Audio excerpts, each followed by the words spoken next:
for the Fit for Life 2 Europe project. They were highlighted at the project's closing ceremony, which took place at the Hilton Trinidad on Monday night. The aim is to help businesses with entry into the European market, which Trade Minister Paula Gopi-Skoon says will lead to enhanced trade relations for this country. Diversification, which we speak about all the time, in trade is crucial, not only for promoting growth and resilience, but also for stability. And this is especially important for small island developing states like ourselves, Trinidad and Tobago, that continue to face challenges and remain susceptible to exogenous shocks. The minister adds that a vibrant private sector serves as the heart of a successful economy. The private sector is encouraged, therefore, to take the lead in driving diversification initiatives, while the government plays a supportive role in fostering development by creating an enabling environment. And one such business hoping to get into the European market is Carry Chocolates. The husband and wife team who grow their own cocoa and make their own products is one of several businesses which participated in the Fit for Life Europe 2 program. We now have to put things in place with regards to getting all the certification, satisfying all the regulations to make sure our product can enter the European market. So we know we have a good product because we have won several awards from European competitions. In other business news, the ProMan Foundation is celebrating 2 years of dedicated work in skills development and building communities across Trinidad and Tobago. The company marked its second anniversary last week at the ProMan Starlet House of Music in Port of Spain, bringing together leaders from various sectors, including energy, finance, and business. Speaking at the event, ProMan Foundation Chair and Executive Chairman of ProMan Trinidad, Claude Cronberger, reflected on the foundation's purpose. He says it's about inspiring individuals whose stories bring meaning to the foundation's work and the volunteers that make it happen. And now for a look at today's energy and forex prices.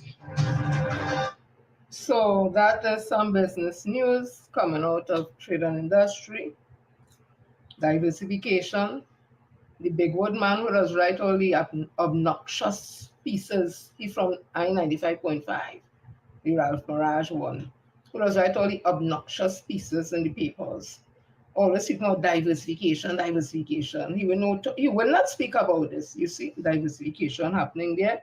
Through the industry, we see a couple who is growing their own cocoa, making their own chocolates, Carry Chocolates, and you all check it out. I need to go and start to look for it too. So they're going to try to get in on the European market along with other persons. And then we have ProMan.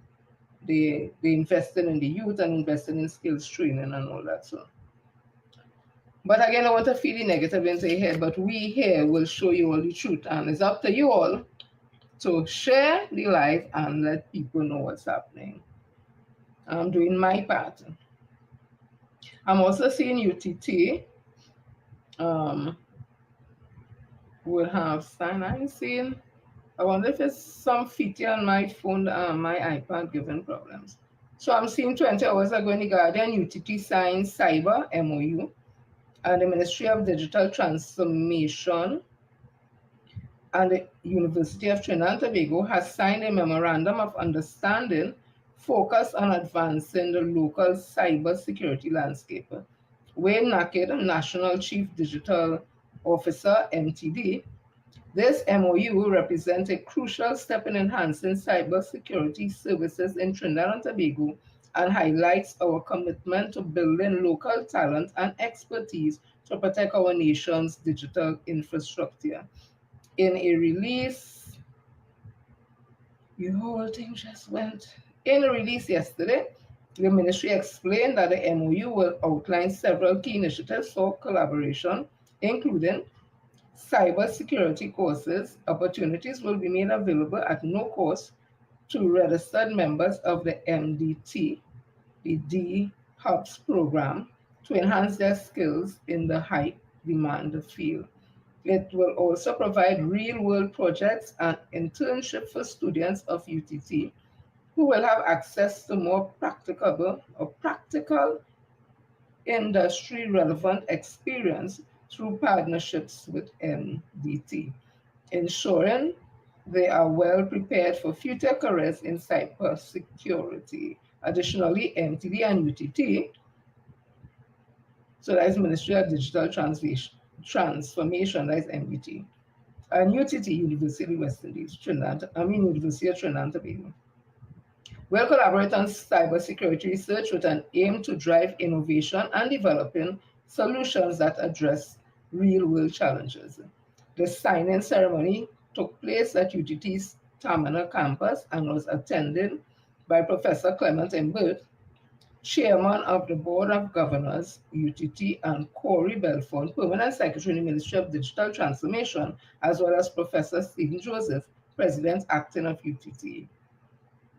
Right, so in his address to attendees, Professor Mbert commended the collaboration between MDT and UTT and underscored the role this partnership will play in bolstering Trinidad and Tobago's cybersecurity capabilities.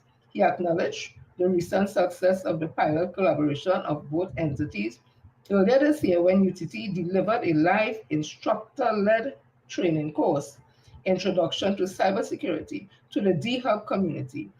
An average of 110 participants attended each session, with 91% expressing satisfaction with the program and 95% affirming that they are willing to recommend others to. So remember last year, probably earlier this year, I can't remember, we had some type of cyber attack or something, so that went out with data, information and all that. Well, UTT and the Ministry of Digital Transformation have teamed up. There's a memorandum and they are training people in that area of cybersecurity, and it's young people. So they keep saying nothing for young people, but I will keep bringing the things to you, and it's in your hands. I'm also seeing speed racing, and I saw a woman, a female name, so I was like, they ate a woman in Trinidad in speed racing, Papa, me didn't know that. So I said, let me take a look and see, just a minute. I'm gonna find it. Yeah, speed racing. I'm not seeing any comments coming up, so I don't know if it's something went wrong on my side or not, but I'm usually seeing, I will see Hadara and Miss Yvette and Roxanne, Malcolm, the whole crew. I ain't seen anybody today. So I hope you all are here. So this was in Guardian. This was in the Guardian 22 hours ago. It said Garcia gives credible performances at Las Vegas National Speedway. Trinidad and Tobago Naomi Garcia performed credibly at Las Vegas Motor Speedway in Las Vegas, Nevada, US, from November the 13th to the 17th. The 14-year-old represented this country in two classes, the KA100 JR class and the 100cc platform, placing 11th, and the more powerful X30 junior class, a 125cc platform exceeding speeds of 75 miles per hour, where she placed 18th. Papa. I didn't even have a picture of her. From the start of the event, Garcia was consistently in the top 10 of all practice sessions in the 125cc by 30 JR class. Only I don't know what them things mean. Who into fast car driving, they might know. Although struggling with engine issues, she managed to be in the top 25 out of the 84 drivers in the 100cc KAJR class practice session. Well, qualifying in motorsports is crucial as it determines your starting position for all of the heat races. The further to the front of the grid, the better your chances of winning and moving on to the final event. In the KA100 JR class, Garcia was able, only this is a 14-year-old Trinidad and Tobago female, a girl, young person. Garcia was able to secure 24th out of a 84 in qualifying, which was excellent considering her ongoing engine struggles. In the X30J class, she had the pace to be top 5, but to everyone's disbelief, during the qualifying lap, there were contemptuous acts of impeding by other competitors, placing Garcia a disappointing 30th in the grid. That's what it does do. They see talent from the Caribbean and it hurt them. No? Impede she progress, but don't worry, she's shining. Even with the odds stacked against her, Garcia, through sheer determination and passion, was able to work her way through the 3 heat races for each class to secure her position in the finals. Out of 84 drivers in KA100 JR, only 34 automatically made it to the finals, an accomplishment in itself. Garcia started at the finals in the 20th position, and on the first lap, she was able to pass 5 KARTS. I don't know what that means. As the race continued, she kept her cool, finding the right moment to push herself forward. With each turn, she gave it everything she had. Her hands gripped the wheels, her eyes sharp and focused. As laps wore on, she gained more and more ground until she was within striking distance of the leaders, gaining a total of 17 positions. Stealing the crowd hard by showing her raw talent, Garcia finished just outside the top 10 in 11th place. In the X30 final of the top 46 drivers, Garcia started in 14th position and had a great start. Unfortunately, heading into the turn 3, there was a crash in front of her, and though Garcia did all she could to get around the crash, she got pinned by a driver from behind. The two wicked boy, which sent her and her car, oh good, sent her and her KRT, the car, spinning in the air. Oh good. The field of talented young drivers searched ahead, just putting her to the back of the pack with major damage to her car.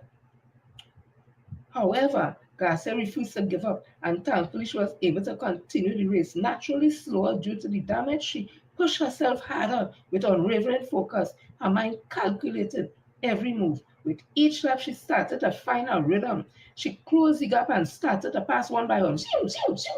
Garcia crossed the finish line, securing a respectable 18th place amongst the 46 junior drivers. Competing amongst drivers from around the world, many of whom come from countries with a rich racing history, and most who have access to state-of-the-art equipment and year-round practice. These drivers are always racing, always refining their technique, always a step ahead. They have entire teams behind them, sponsorship, and access to the best tracks in the world. The reality is, in a small country where there's no karting tracks, with no access to the kind of rigorous ongoing training required to compete on the world stage in motorsports, Garcia is often at a disadvantage. Yet, even with these challenges, Garcia's spirit was unbreakable, and over the last 2 years, she had used every opportunity possible to travel to nearby countries with karting facilities, to race, to learn, and to improve. While the scenario may not be ideal, it has helped keep her dream alive. Oh God, I want to tell Naomi Garcia and she parents and them, Jesus Lord, 14 years old, driving that thing, this car, where they say, we fly up in the air, they bounce it, they penny, they crash, and you do so good, and you ain't have the sponsorship, you don't train down here, nothing you have to go all over to learn. Nah, you deserve an award. I take my hat off and the flowers I give to 14-year-old Naomi Garcia. In coming forth with come what she placed is out of 84 drivers. She placed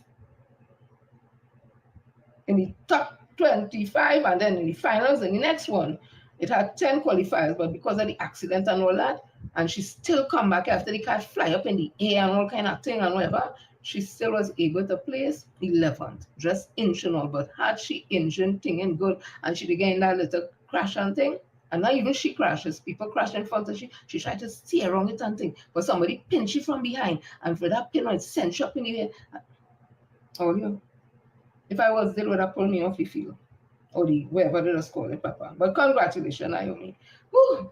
I get really excited about it. So I am seeing also some young players in lawn tennis. And this says here,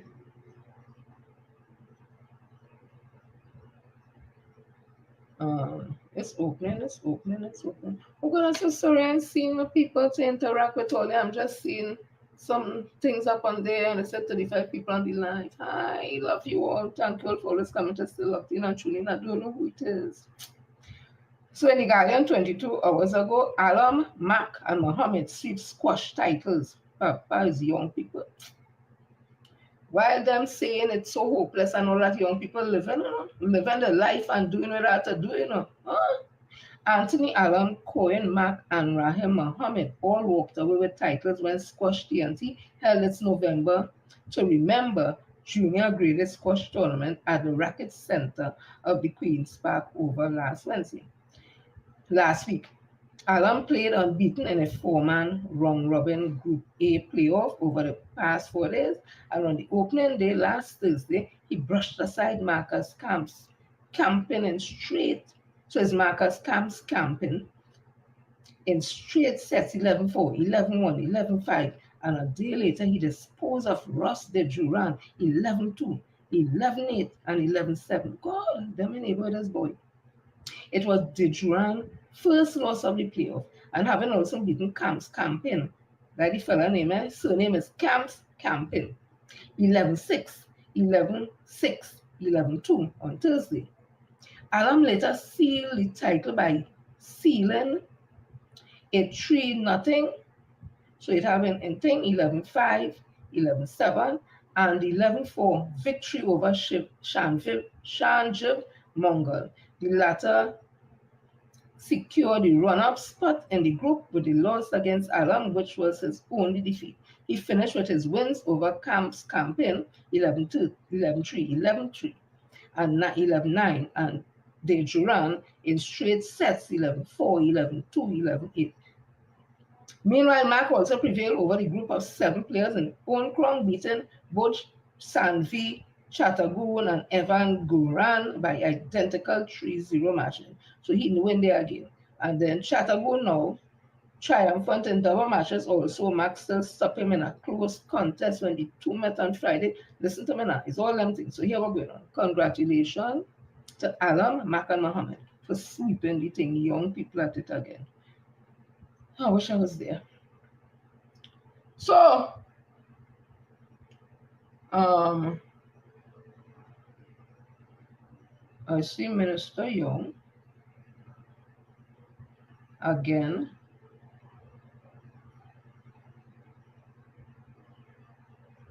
That's the man who bringing home the deals. Contract law is not an easy law, international contract law and things are scary.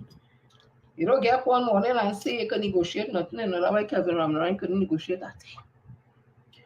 So this was 20 hours ago in the Guardian. Minister of Energy, BP, signs shallow water contract.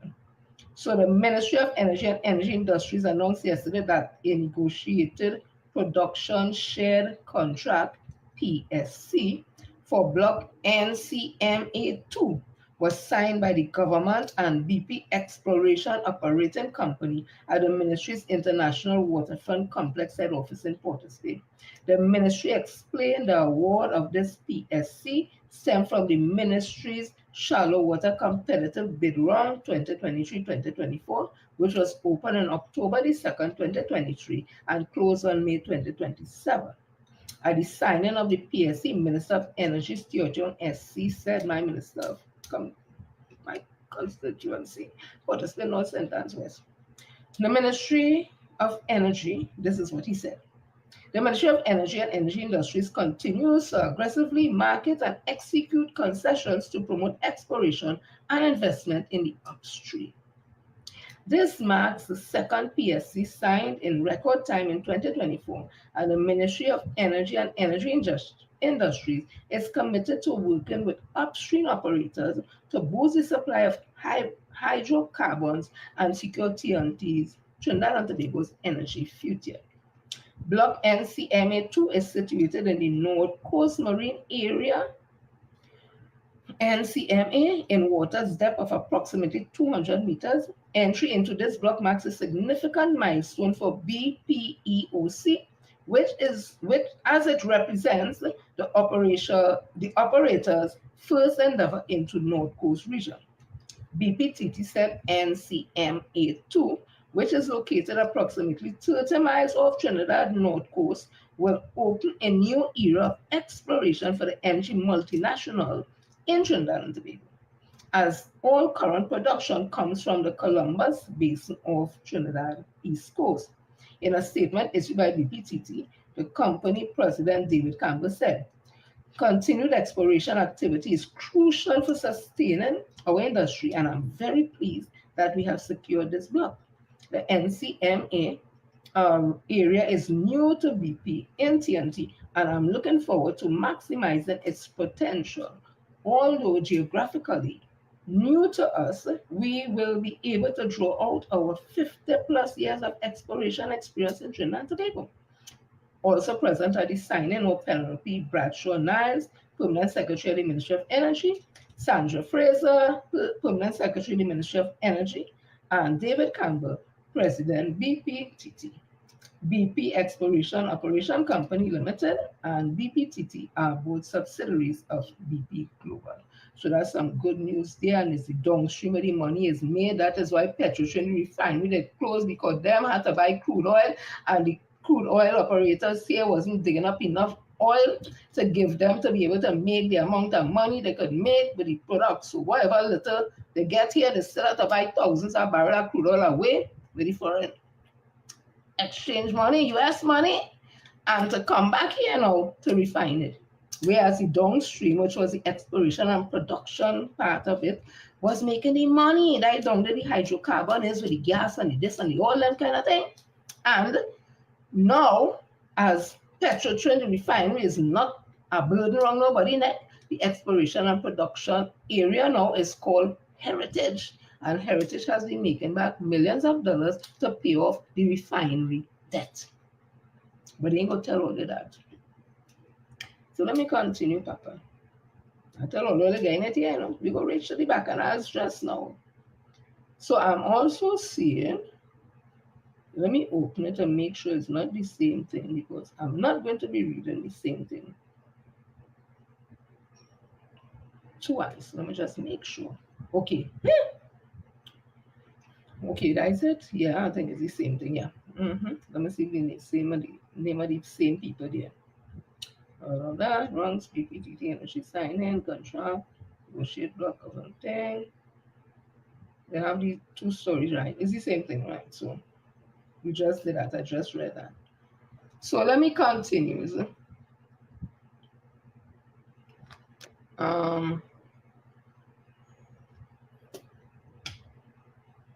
In Tobago, I see a woman complain. Somebody, it sounds like a woman's voice, complaining about potholes in Tobago. I told this short, stupid looking one who feel he's the best infrastructure or whatever. You think because you think I'm nothing like that is good roads alone in Tobago. However, listen to this woman, Papa. I don't live Tobago, so me, you know. So this morning I am asking the Division of Infrastructure to fix these big holes behind the mall, close to where the doubles man is. These holes just keep opening back up. They need to be fixed properly because my wet man getting injured all the tires. Y'all need to fix it. It is horrible for drivers. There's the location. Right here to the back of the mall. If y'all could fix it, please. We're playing a dodging game and then you know white shirts are wrong. If you could fix these holes.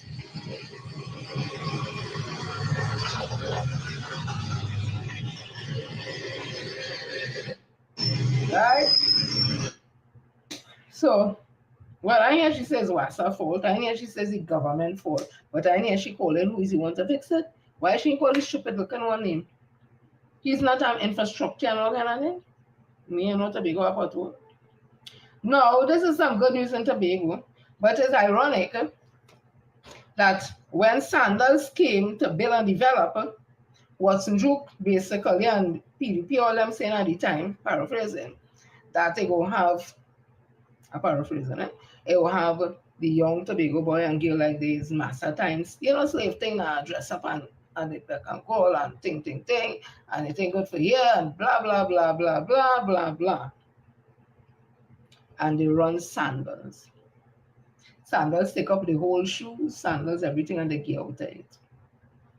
So I'm interested. I'm happy that they accepted Marriott Hotel, but I want to know, in Marriott Hotel, you think you have bellboy or girls, or you didn't have people serving drinks and all that. That's the same thing. So that tells you they on politics and they want self-interest and not about the people. So here comes Marriott and listen to this. Very good news interview. Mr. Aboud said upon the change of the THA administration in 2021, he contacted and met with Chief Secretary Fabi Augustine and other assemblymen in Trinidad. We had a meeting last week, a couple of hours, for us to explain the project to them, and at the end of it, we got a resounding approval. Mr. Aboud said he walked the proposed lands at Rocky Point with the Chief Secretary and a team of experts. We went to the river 2 or 3 weeks later, we walked the line, the Chief Secretary brought all kinds of people, and we spent an hour and a half on the land, and the process continued. He said the process is now in the hands of the Environmental Management Authority. By June next year, once God willing, we get the sign off from the EMA, because that's the critical element now. And once we address all the concerns and we actually submit our final plans to our country, because right now it is conceptual. As for local employment upon completion of the 200-room hotel, Aboud expects approximately 180 local persons to be hired, while a world-class chef is needed. We estimate that we will probably employ permanently on staff between 150 and 180, of which I am very hopeful that 99% of them will be Tobagonians. And the only individual right now I can say cannot be from Tobago, and I already she said cannot say, but the general manager has to come from a pool of general managers from Marriott.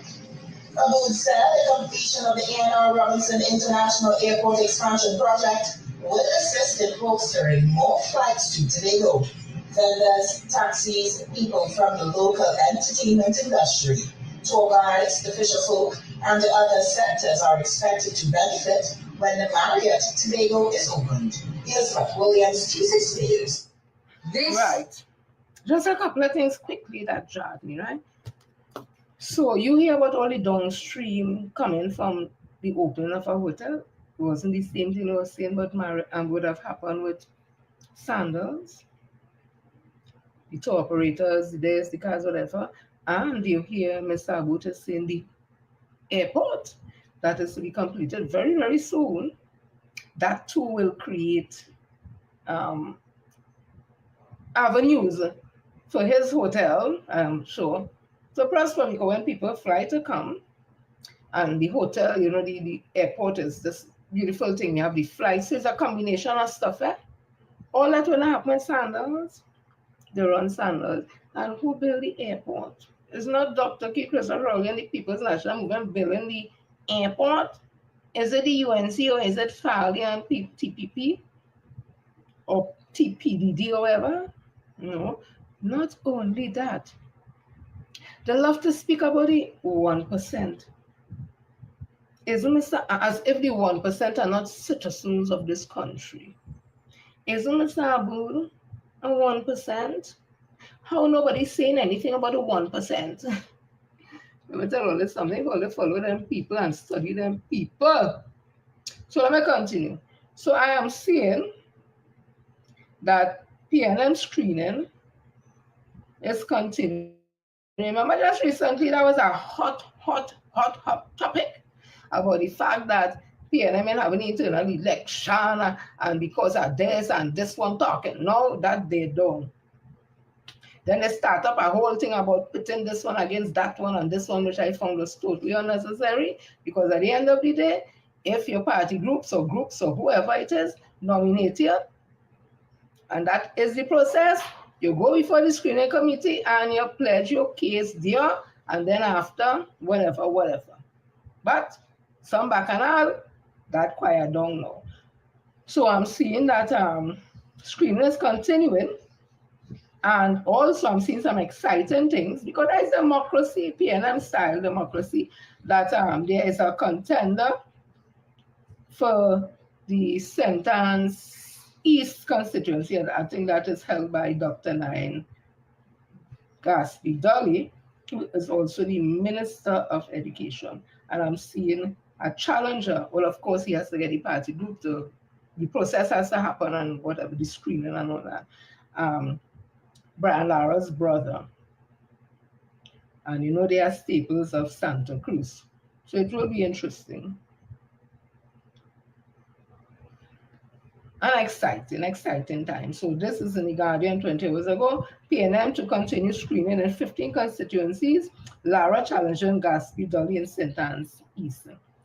PNM San Fernando East supporters have produced a jumpy election tune supporting incumbent Brian Manning for the seat. Okoro Senate Femina. In St. Anne's East, incumbent MP Dr. Nine Gaspy Dolly is getting the majority of the support from party groups despite competition from telecommunication professional Lyndon Lara, the brother of cricket legend Brian Lara. This was confirmed by party's official as preparations continue in 15 PNM held constituencies for a December 2nd screening of nominees for those areas. All the incumbents have submitted consent letters to party units, including their willingness to be nominated. The nominees will be screened in 6 batches by a team headed by political leader Dr. Keith Rowley at Balize House from 5:30 p.m. Remember, Dr. Rowley don't have, as a political leader, he has no veto voice and that kind of thing like long time. I think that is how it is here. The 15 areas represent most of the 22 seats held by the PNM. The party selected prospective candidates for the 19 constituency held by the opposition in September, and prospective candidates have been in the field working since then. Niaro MP Rushton Parry recently expressed concern about when UNC screening will begin. He said that the PNM had a head start and already had a candidate working in his constituency. Really? The PNM not always say falling apart? I'm shocked.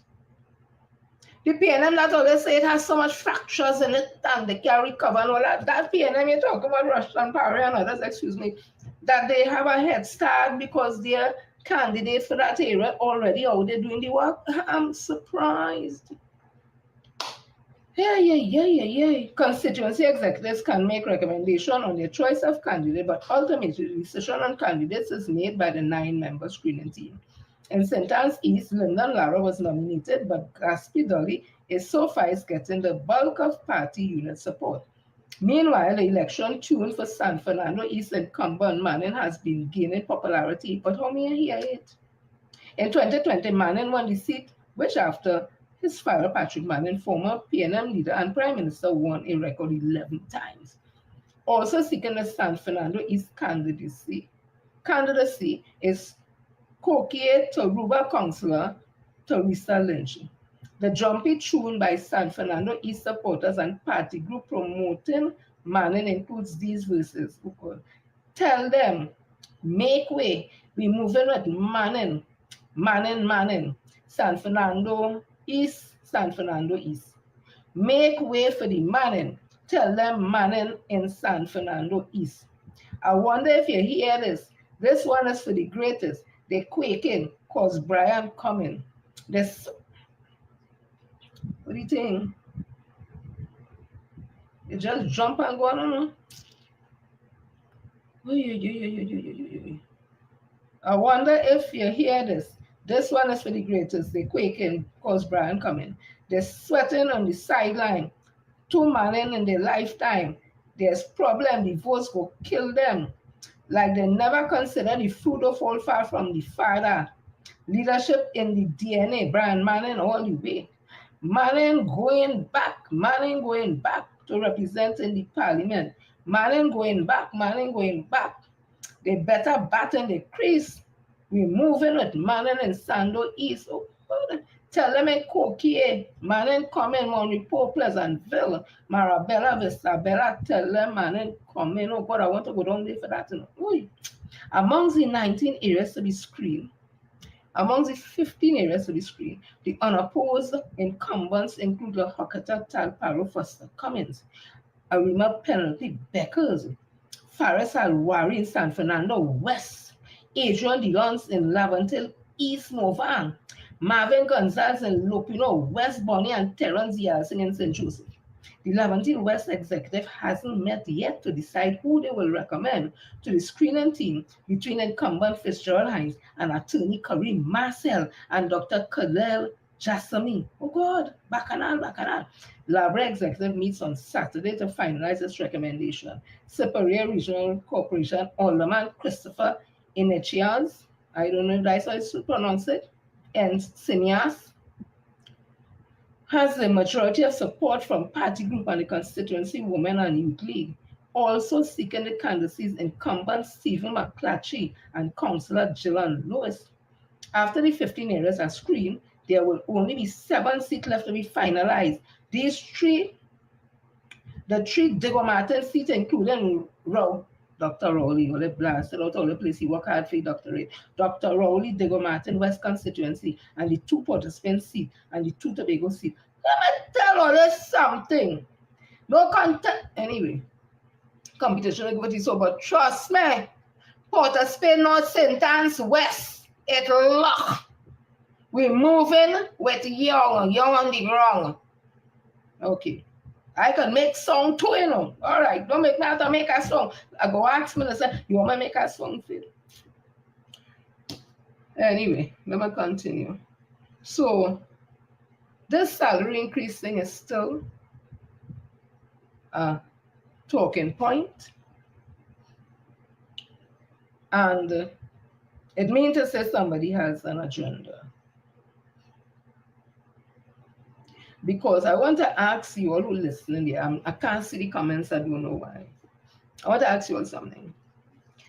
The SRC, the Salary Review Commission, is the legal entity that makes recommendation for 235 government entities. And in those 235 government entities, there are about 900 senior public officers. That is aside from the politicians in the parliament and the Senate. So the opposition leader, the prime minister, members of parliament, senators, and that is a part of the 900. However, that is a small group. There's about 40 or something, so parliamentarians, whether Senate, this and that, I think so, right? Okay, so you all have a problem with the prime minister. And it's not just this prime minister, it will be any prime minister, because the prime minister's salary, not Dr. Rowley's salary, the prime minister's salary. You have an issue with the prime minister's salary being increased, because people are saying that they offered public officers 4%, and it is scandalous and all kind of things. They're saying that they would want to raise and increase the salary of the prime minister, and they ain't talking about the opposition leader, they ain't talking about the opposition senators or members of parliament. But they're not looking at it that also there are permanent secretaries, deputy permanent secretaries, the ombudsman's office, the senior officers there, customer excise, the senior officers there, the auditor general Jaiwanti working, she and she's senior officers to judiciary, judges, the CJ, and the list goes on and on, about 900 of them, right? I want to ask all you something. You and your husband save all your money. Yes, we had gate, but you have to buy other things. You may have send your child to, or your son to Mona campus in Jamaica or in Barbados. I think there's one in Barbados. I can't remember. Right? To study or wherever to study. And your child come back and is a qualified, either head of customer and exile or head of the ombudsman office or any one of the 235 entities that is under the purview of the SRC and is a senior officer. And then get a pay increase since 2013. You're going to be vexed that the SRC want to raise the salary, asking all you. Or if it's all yourself, or your husband, or your wife, or some family member who is a senior public officer under the purview of the Salary Review Commission, and they went and see, how hard they study. They didn't have lights, sometimes they take the candle. The mother didn't have things to send you. All that, and all they're going to tell me, all they're going to vex and quarrel and get on because the SRC make a recommendation. Just a recommendation. It ain't going parliament yet. It ain't started. It's just like the budget. When Kamala Prasad Bissessa had sent down, they bring down a whole crowd of people to protest a budget that they even read yet. And when the budget started to read outside, Bolin, Rowley must go. So nothing happened with this. It's just a recommendation. It reached parliament yet. It ain't talk about yet. It ain't start to vote about yet. And all you having problems with that. So nobody, all the current out of them 900, all they have no spouse, no husband, no child, no cousin, no niece, no aunt, no nothing. Is a senior public officer. So all they studying the fact that the prime minister, opposition leader, and members of parliament, but only studying Dr. Rowley. $1 million is recommended in back pay. If all was the prime minister of this country, or a child, or this, whatever it is, when they say that all was going about, oh God, no, I don't take that money now. It ain't good look. You know the kind of stress and the kind of thing members of parliament, whether it's opposition or not, in the Senate and in the cabinet and all that, the cost people are costing, the embarrassment, the business all in the road, all them kind of thing. They leave their practice sometimes, they flourish in practice to do service for this country for 5 years. Sometimes they might even last 5 years, whatever it is. So why not pay them properly? What is wrong in paying them properly? And when you pay them properly, you hold them accountable. What is wrong in paying a permanent secretary, deputy permanent secretary, and all them senior public officers the money based on their qualification? What is wrong in that? When you do that, we hold them accountable now. But you don't want to pay them money. A permanent secretary getting $37,000 around there and has to deal with a whole ministry with sometimes 1,000, 2,000 workers. Bacchanal laws in the place. This department have bacchanal with this. This why everybody running for he here or she here to think. Then they had to prepare things for cabinet, had to think between the minister. They had their own family problem. Or let's sit down there and play stupid with that all.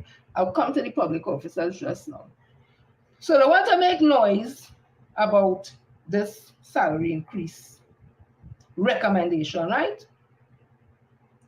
I want all to hear this. I want to hear this.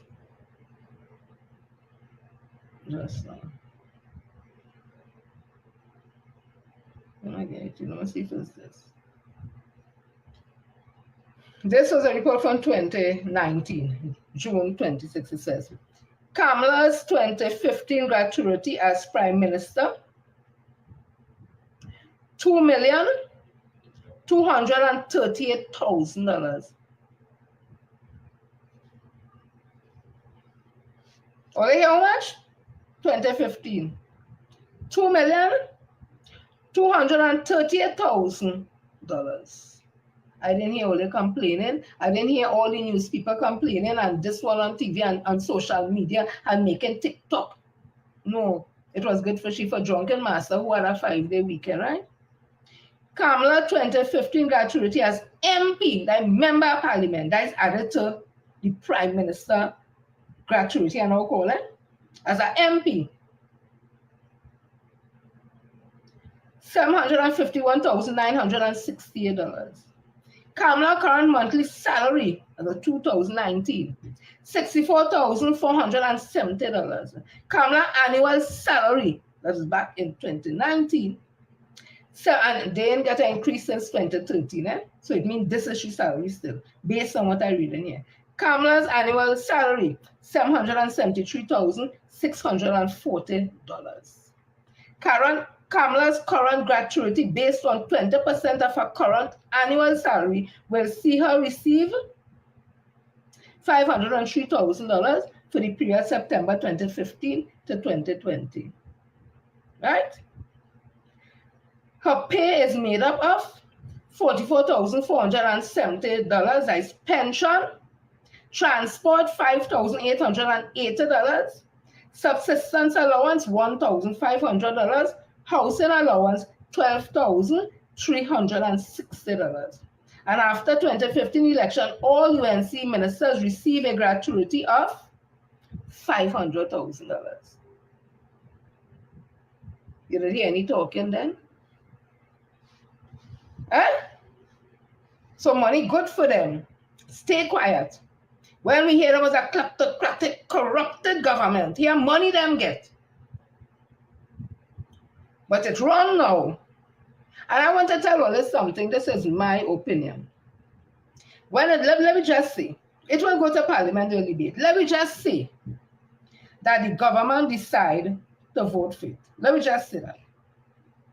I will guarantee you the opposition will abstain from voting. You know why? Because the government has the majority. So it will pass. And then, they will say, we didn't vote for it, It's them vote for it. We didn't. But you know what? All them go be getting it. But they will use that as a political thing to say, we never vote for that. We was against that. We abstained from voting. It wasn't we, it's the PNM. But whether they vote or not, if the government should vote on it, they will still get it, right? Okay. So let me continue.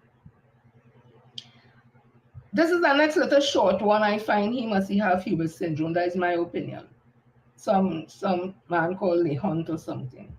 He just pop up just so. And when you see the, in my opinion, I'm given, had them kind of issues. And then again, remember this month also is Mental Health Awareness Month for men. So, like, they're popping up. Lee Hunt at it again. Lee Hunt is saying, this is 19 hours ago in The Guardian, they have him as expert takes issue with PNM statement and the PM statement on the forex. Now, this was a man that Dr. Rowley, I understand, he was in Nigeria. I'm not saying he's not qualified. He was in wherever, Kenya, one of them places, and then working in the Bank Republic or whatever. He came back, and I think he was made a senator or something, so, and then he became Minister of Public Utilities. And I remember there was some issue with he wanted, if I'm not mistaken, for us to have water meter as a way to pay for water or something. So everybody must have water meter in the yard or something. So, and I think there was some disagreement, and whatever, and they say he walked out. Now, I don't know if he literally take up his bag that day and walk out the office, whatever, but he just walk out. He didn't want to be no Minister of Public Utilities again. So it looked like when he gets vexed, he can't get away. He just take up all the marbles and go. That sounds like a bully to me. Anyhow. So he has a lot to say because he's the brightest bulb in the room.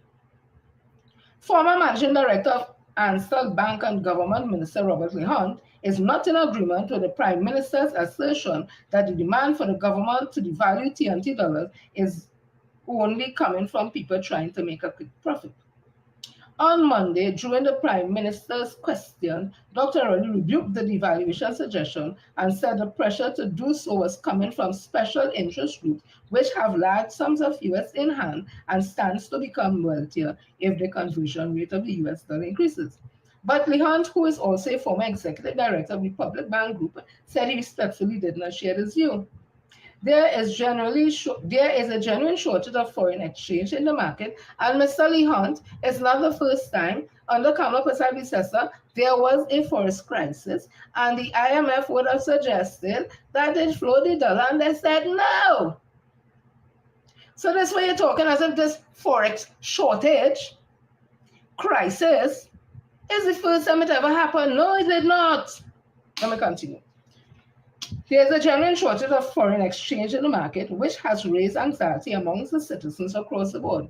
There has also been genuine concern and calls by some devaluation in managed by and calls by some for devaluation in managed float, or for market forces to prevail, Lehunt told Guardian Media.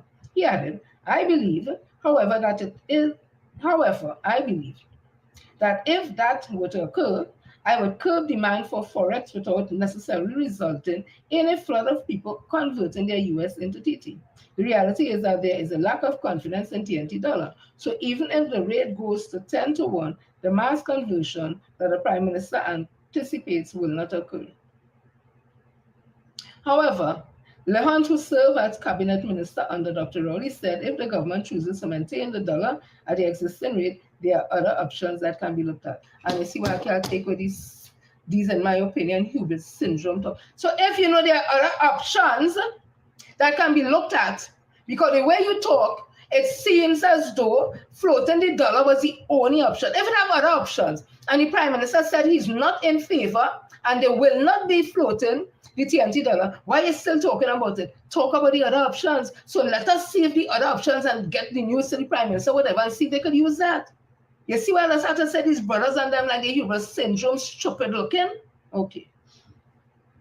There are other levers within the economic environment, such as control over our money supply, the interest rates, taxes, the level of the deficit spending, etc. That could be adjusted as suggested by a number of economists. So Lehunt, why the ask you make and start off saying you're not in agreement with the Dr. Rowley? If there are other people are given other economists and they are given other avenues in which to help with the forex, why ain't come talking that? You come talking about it as if it is you firmly believe that the value in the dollar is the only thing. Now you're coming to set an option. You see what I tell you, these brothers and them, boy? I never see man, jealous man so since Dr. Keith Christopher Rowley come in office. That's my opinion. It seems to be a kind of jealousy. Meanwhile, economist Dr. Indira Sajiwan is accusing the Minister of Finance and Prime Minister, you don't expect nothing better from she, right? Of creating a facade to purport that the TNT dollar is stronger than it actually is. She said, they just don't want to do for this country, you know. But you know what? They wouldn't leave. If he is so bad, the dollar weak, we suffering hungry, the place is a mess, we collapsing. How are they still sitting here?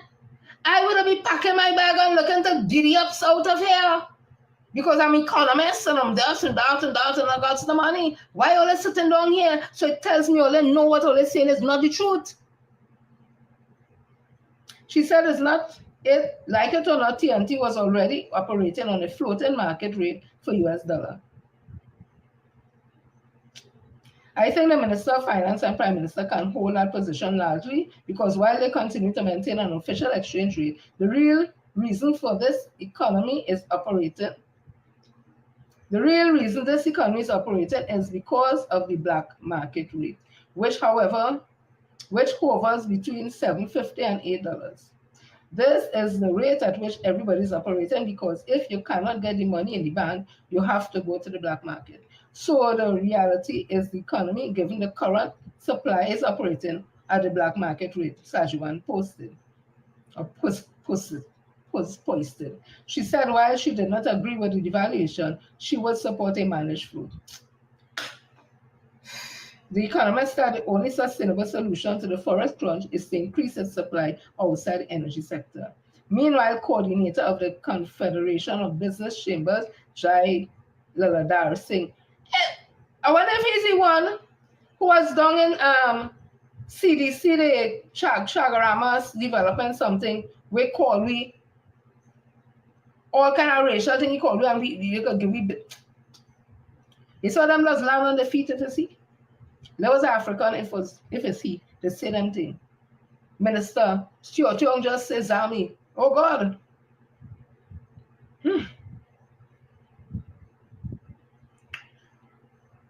Chamber Jai Ladadar saying is happy the Prime Minister took a firm stance against devaluation. However, he to be this long-term solution must be looked at. He has to come up with a comprehensive plan for economic diversification and bringing stakeholders together to make sure it happens. Stakeholders in agriculture, stakeholders in tourism, service, and small and medium enterprise. He should also try to set up the e-tech park where SMEs can invest in these factories to get into further light manufacturing to export so we can earn US dollars. Isn't that what Madam Paula Gopi's doing with the Phoenix Park and those things? Isn't that? And people did.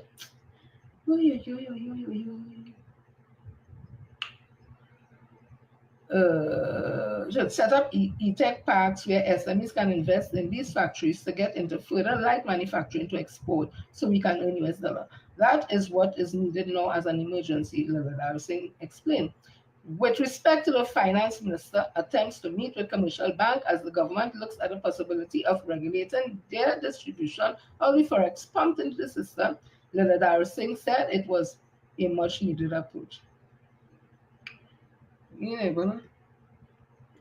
These people talking one thing and then the next thing and next week, confusing people. They won't talk straight at all. Because to talk straight is to tell the truth. And then if you tell the truth, they find the government will look good.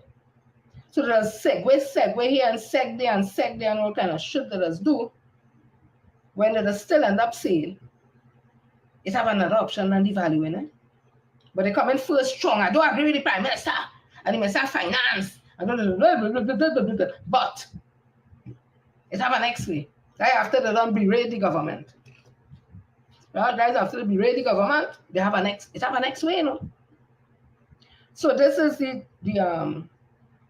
Chamber of Commerce, I think in Faizabad, if I'm not mistaken. They also agree with the government not to devalue the Trinidad and Tobago dollar, and the thing in opening. So you know, once it's in opening, I go move on. Excuse me, because basically it's the same thing. Right? Okay, so let me just read what it says. Faizabad Chamber is in open, so I just read the headline.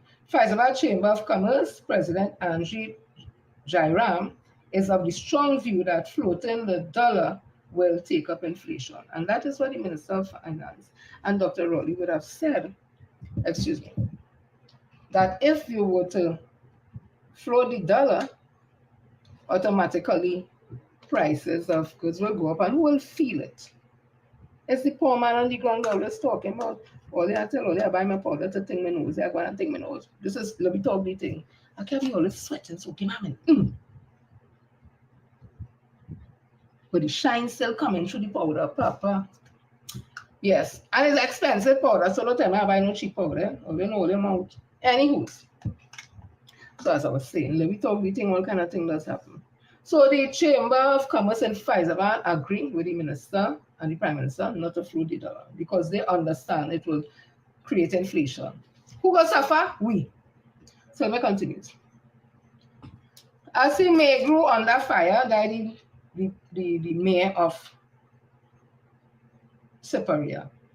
I remember he had time how he did good cuss up when he was a councillor. Good cuss up a woman. Kamala still make that was called Biram. He doesn't look like Biram to me. Kamala still make to make a mayor instead of councillor. So me know she think the behavior will change. But with she, any behavior is possible. I just couldn't find it to show everything because I was to search so much. So all I remember is a bacchanal with the missing stockpile and thing from the stockpile and all kind of bacchanal, and Hellboy, aka Victor Roberts, who used to drag the coffin. He become the corruption buster now he's an alderman in the Superior Regional Corporation. So he's the corruption buster. He talk out against it and whatever. So this is saying, you know, police probe into missing materials, Superior mayor under fire. That Meru. I mean, I'm reading all this with Meru. Meru does look. Just over 1 year since he assumed the role, Superior First Mayor Dugnat Meru is now at the center of a propose no confidence motion that threatens to unseat him and destabilize the United National Congress held corruption. Not corruption, corporation, sorry. Stop at the tongue. Freudian slip. It's in my subconscious to see. This is 14 hours ago in the Daily Express. So let me see what happening to he there. Read more. The motion was spearheaded by his UNC colleagues and Mondazir councillor Derek Boren. At the center of the issues are allegations of mismanagement and corruption over the alleged unauthorized removal and use of materials from the corporation Hickland Village Faizabad stockpile, currently the subject of a police investigation. Former UNC councillor Jason Ali, who has since flipped to the People's National Movement Party, confirmed to the Express yesterday that he had reported the missing materials to the Faizabad police on October the 9th. He said he would not say precisely how much material was missing, but estimated that around 50 cubic meters of metal had not been accounted for. A borough memorandum dated November the 5th, shared with the Express by a source that had at the time noted the missing material and that the borough police inspector was contacted on it. The memorandum stated officers reported that the compound was too insecure. An investigation on the missing material and a plan for security of the stockpile has since been initiated. Speaking to the Express yesterday, Boren said during the borough committee meeting last week that the mayor criticized some councillors for bypassing procedures to access material. He said during this meeting, a project in Mondesi done in 2017 was singled out as having benefited from alleged corruption. After this, he said he indicated his intent to bring the motion against the mayor should evidence of wrongdoing not be presented. Meru on Monday told a news conference in which he said the motion will fail and that further called for Boren and Corporation Alderman Victor Roberts to resign in the aftermath. He yesterday doubled down on this statement, telling the Express he expected their resignation letters on his desk on the very day when the motion is brought. Tell Derek Boren to bring the motion, let it be debated, and I assure you he will be defeated, and I will see his resignation on my desk the same afternoon, Meru said yesterday. Oh God. But responding to the mayor call, Boren told the Express he does not intend to resign and could not be forced to do so. He could say that, but he cannot make me resign. When he brought a no confidence motion against the former corporation chairman Glenn Ramadar Singh and it failed, did he resign? He didn't resign, did he? Or remember Glenn Ramadar Singh was in the Ministry of the People. The one it is alleged the woman says she went to get a house and she had a bend down thing on she toes and she knees and all kind of thing and she face close to the and then he was the one who was on the air. The plane would touch the woman tutties, the woman and that the one who was singing with a guitar with a tune. Right, that Glenn Ramadar Singh. So he could say all of that. He is going, that is Boren talking and telling, he throwing back talk now for Megru. Because Megru telling you what, the day that motion come, they're going to win that and they'll put your resignation letter on my desk, you and Hellboy, Victor Roberts. So the man answering that, he say, Megru talking to, he say, he could say all of that. He is going to the media and trying to gain public sympathy, but he cannot tell me to resign. He does not have the authority to do that. He didn't elect me. Boren on intimidation of here. In a telephone interview yesterday, Boren denied corrupt use of material, adding he had not been involved in 2017 repair project the project that was called into question.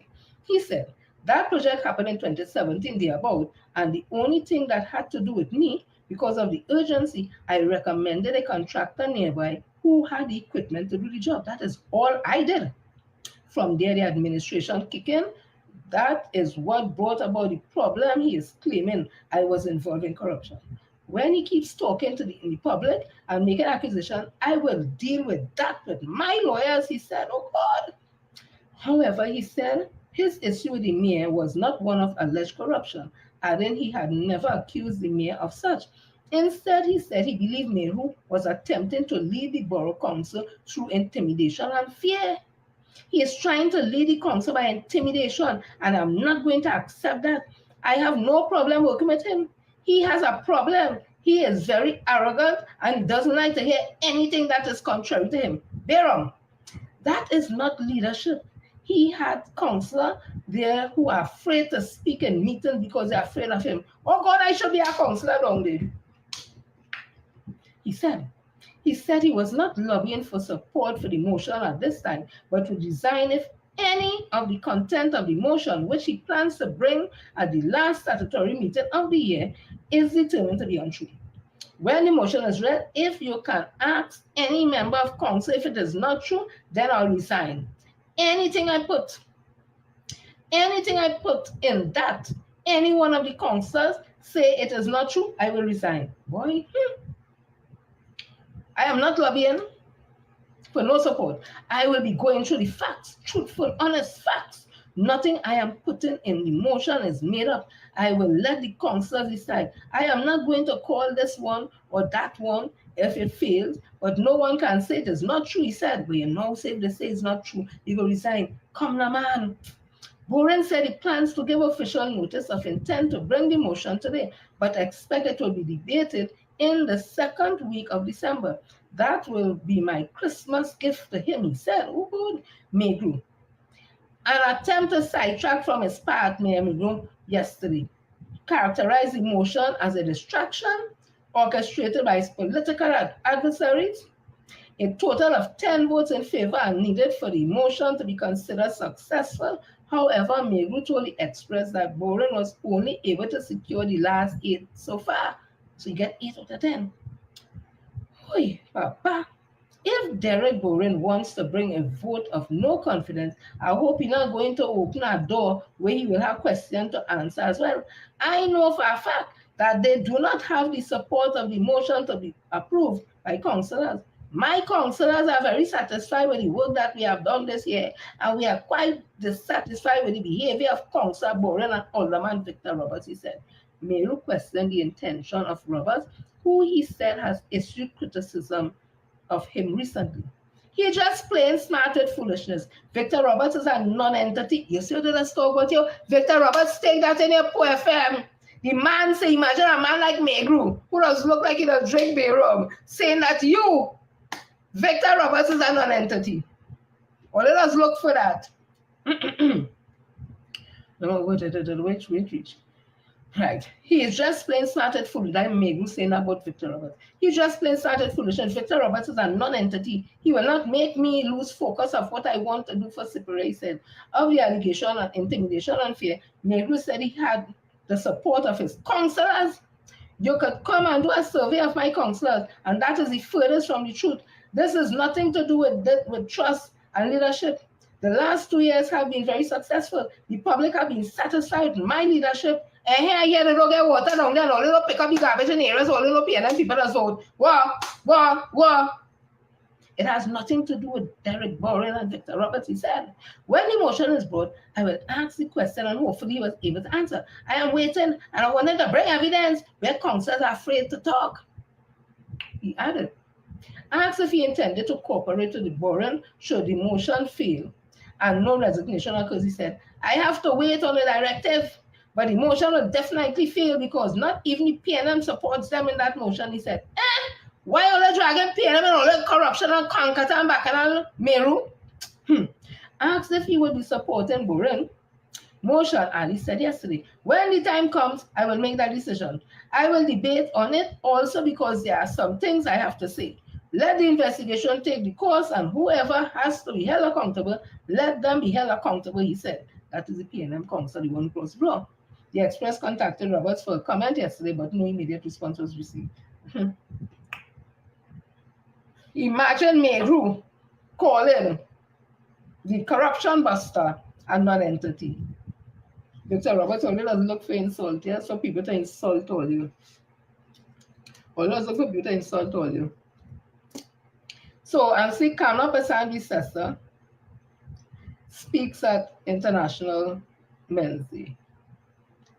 And I ain't going to play. I just want to tell Kamna Pasanvi Sessa.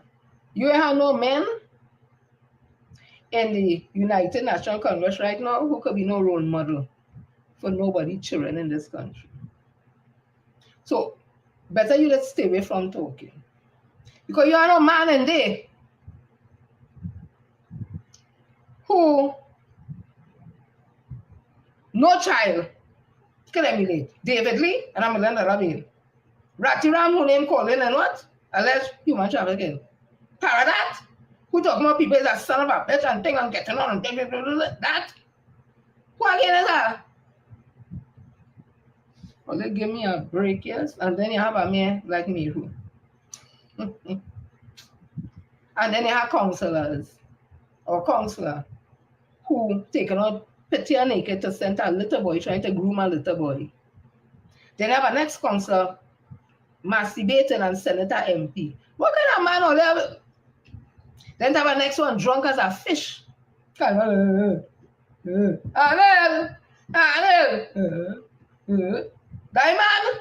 And knocking it look like you're on some black substance. Them as man. Come now. Let me show them out now. The people like all you know. Let me go to this thing very quickly. There's a gentleman called Rondell Fields.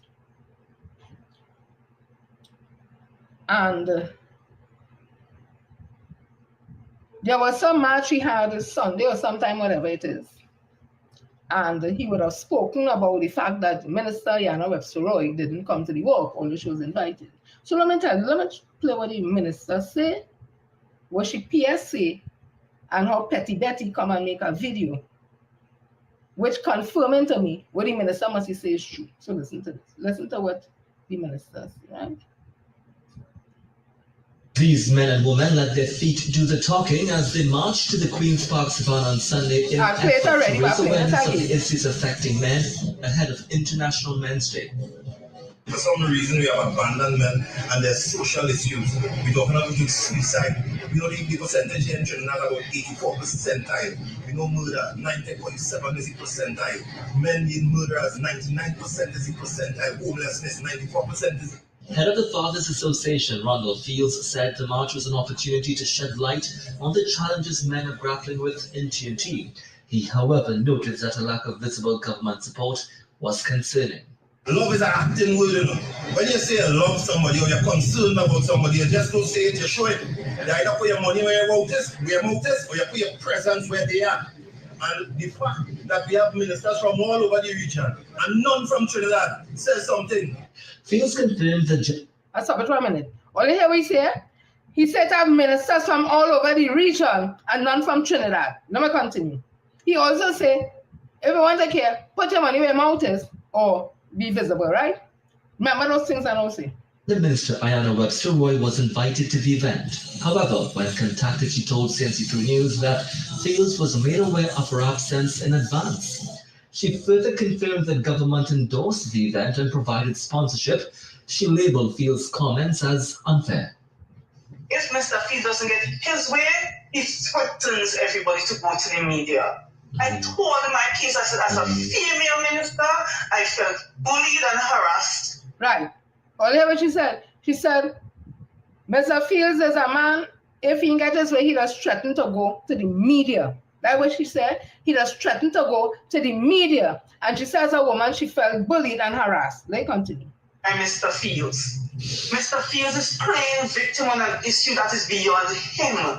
Fields rebutted and said he felt offended by the minister's comments. He said with regional cabinet members attending the event, there was an opportunity for discussions on treating the issues males faced beyond borders. Meanwhile, Minister Webster-Roy reiterated government's commitment to men and their mental health, pointing to several new programs introduced since 2016 to foster development. Jesse Ramley, CNC3 News. Right. So a couple of things we heard. We heard Fields say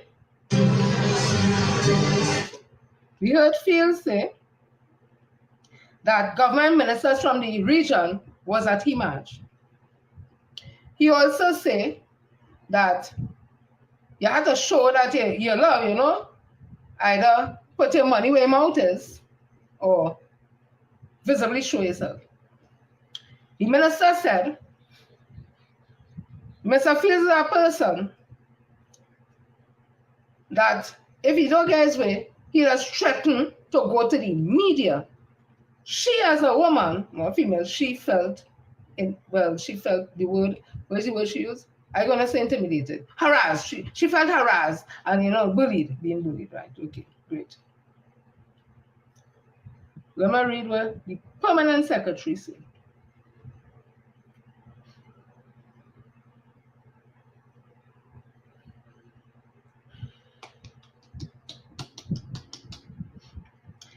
This was in the Guardian yesterday.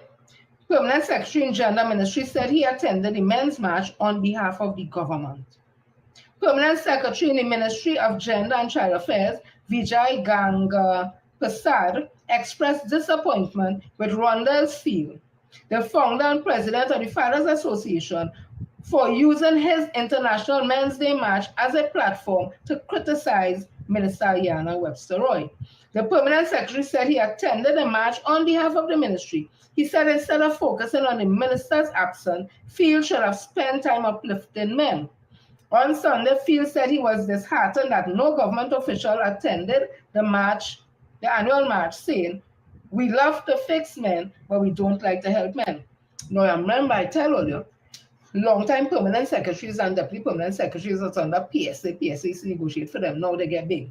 Them under the Salary Review Commission, so them is senior public officers. So if them attend an event, they doesn't attend like a government minister go or wherever it is. They does attend on behalf of the minister, who is the government, right? Okay. However, Webster-Roy said she informed Fields ahead of time that she was unable to attend the event, but she ensured it was fully sponsored by the government. You hear that? He said if he ain't come, basically I would feel say, put your money where your mouth is. If it was heavily funded and sponsored by the government, and they put the money where the mouth is, okay, moving on. She said the activist was making her feel bullied and harassed.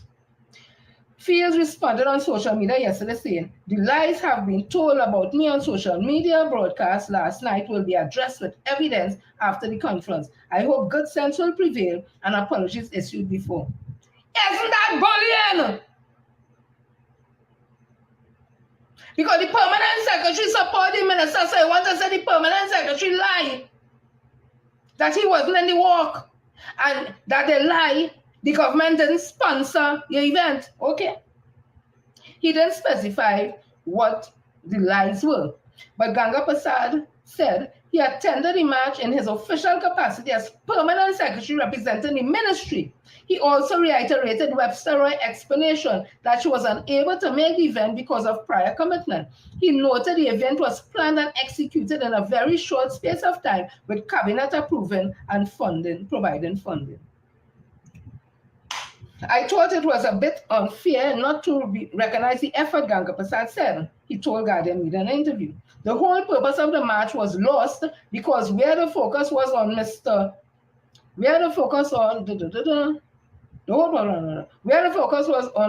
Fields, that he didn't see any minister there when it was just now. The whole purpose of the march was lost because of where the focus was on Mr. Fields, that he didn't see any ministers there when it was the ministers who were the ones who supported his march in the cabinet. Guardian Media also spoke with the minister's communication strategist, Sonia Bihari, who defended the ministry initiative geared specifically towards men. She explained that for this year, International Men's Day, the ministry organized a fully government-funded multi-day inter-Caribbean regional retreat. She also highlighted several programs organized to support men, including Defining Masculine Excellence, the Barbershop Initiative, the Youth Forums. These initiatives, she said, have focused on helping teenage boys, young men, and men in tough communities, creating safer spaces where they can openly discuss their challenges. Bihari also revealed plans of a men bureau aimed at providing ongoing support for men. She said it will include access to social workers, medical advice, and forums where men can share their concern and get help. She emphasized that the ministry is committed to creating programs for everyone, men, boys, women, girls, to ensure equality and national policy support. I want to play all here the video from Rondell Fields. Or you think these people easy? Just a minute, let me get it. Yeah.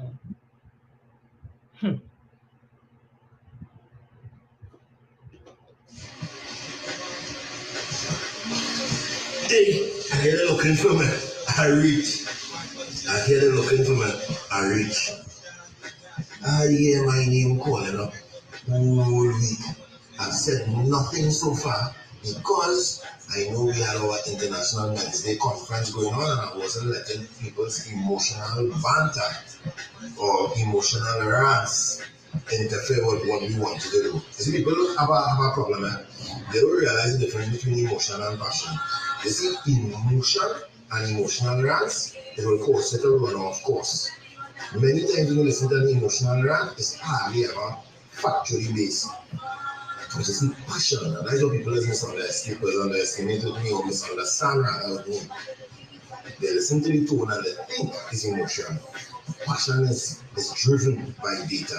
Passion is driven by frustration of when you have researched and it's not being considered or it's not being appreciated. So passion and emotion carries you in two different ways. And this week, a lot of people were emotional because a lot of people said a lot of things that were not true. I heard and I was informed about ministers being at a particular match. We could deal with that.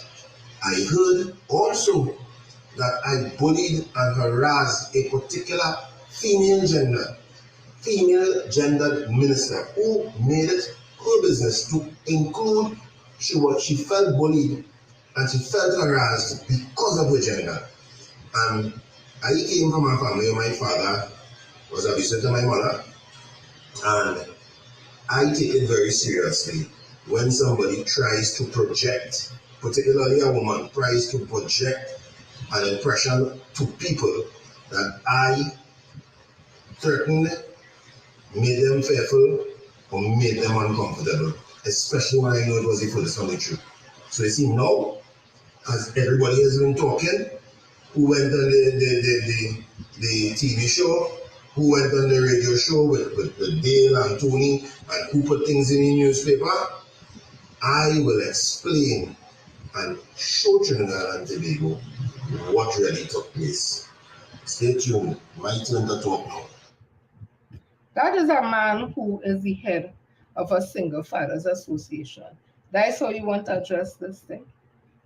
A female gender and passion. Let me tell you something, mister. You're sounding more and more like a bully. And any projection you're talking about is you projection. Because let me tell you, you could grow up in a home with have abuse and you might be hitting a woman or hitting people, but verbally abusive, it could be financially abusive, it could be sexually abusive, emotional abuse comes different ways: mental, emotional, physical, spiritual.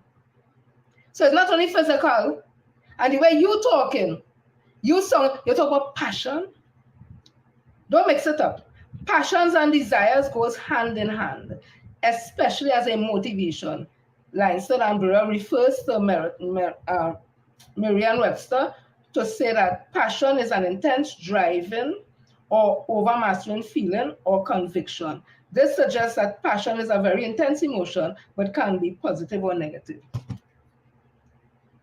The passion that you have, you just lose emotional intelligence. You have to mix up the whole thing. Don't mix up everything in one. Don't mix up everything in one. We wasn't talking about, nobody talking about your tone of voice. We quite just have a tone of voice here. I don't talk loud and already. But I'm not abusive or bullying because I'm not trying to get nobody to do what I want or go the way I want to go. And if I don't get them to go so, I vex. But I go good fix.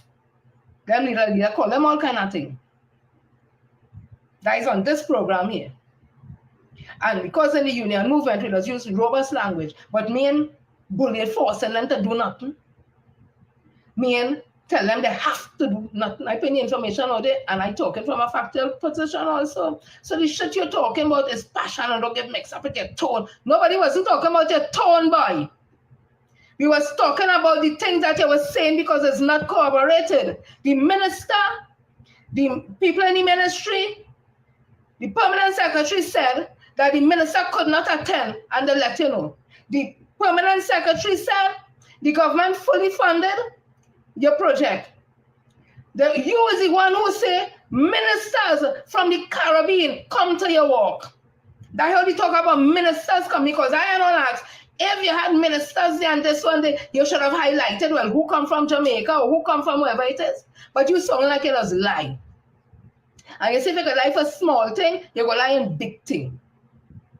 And you won't be getting around, come to sit down with your pants open, your leg open wide and thing. Die for we on the ground, we don't know business, and we not know head of this and that. And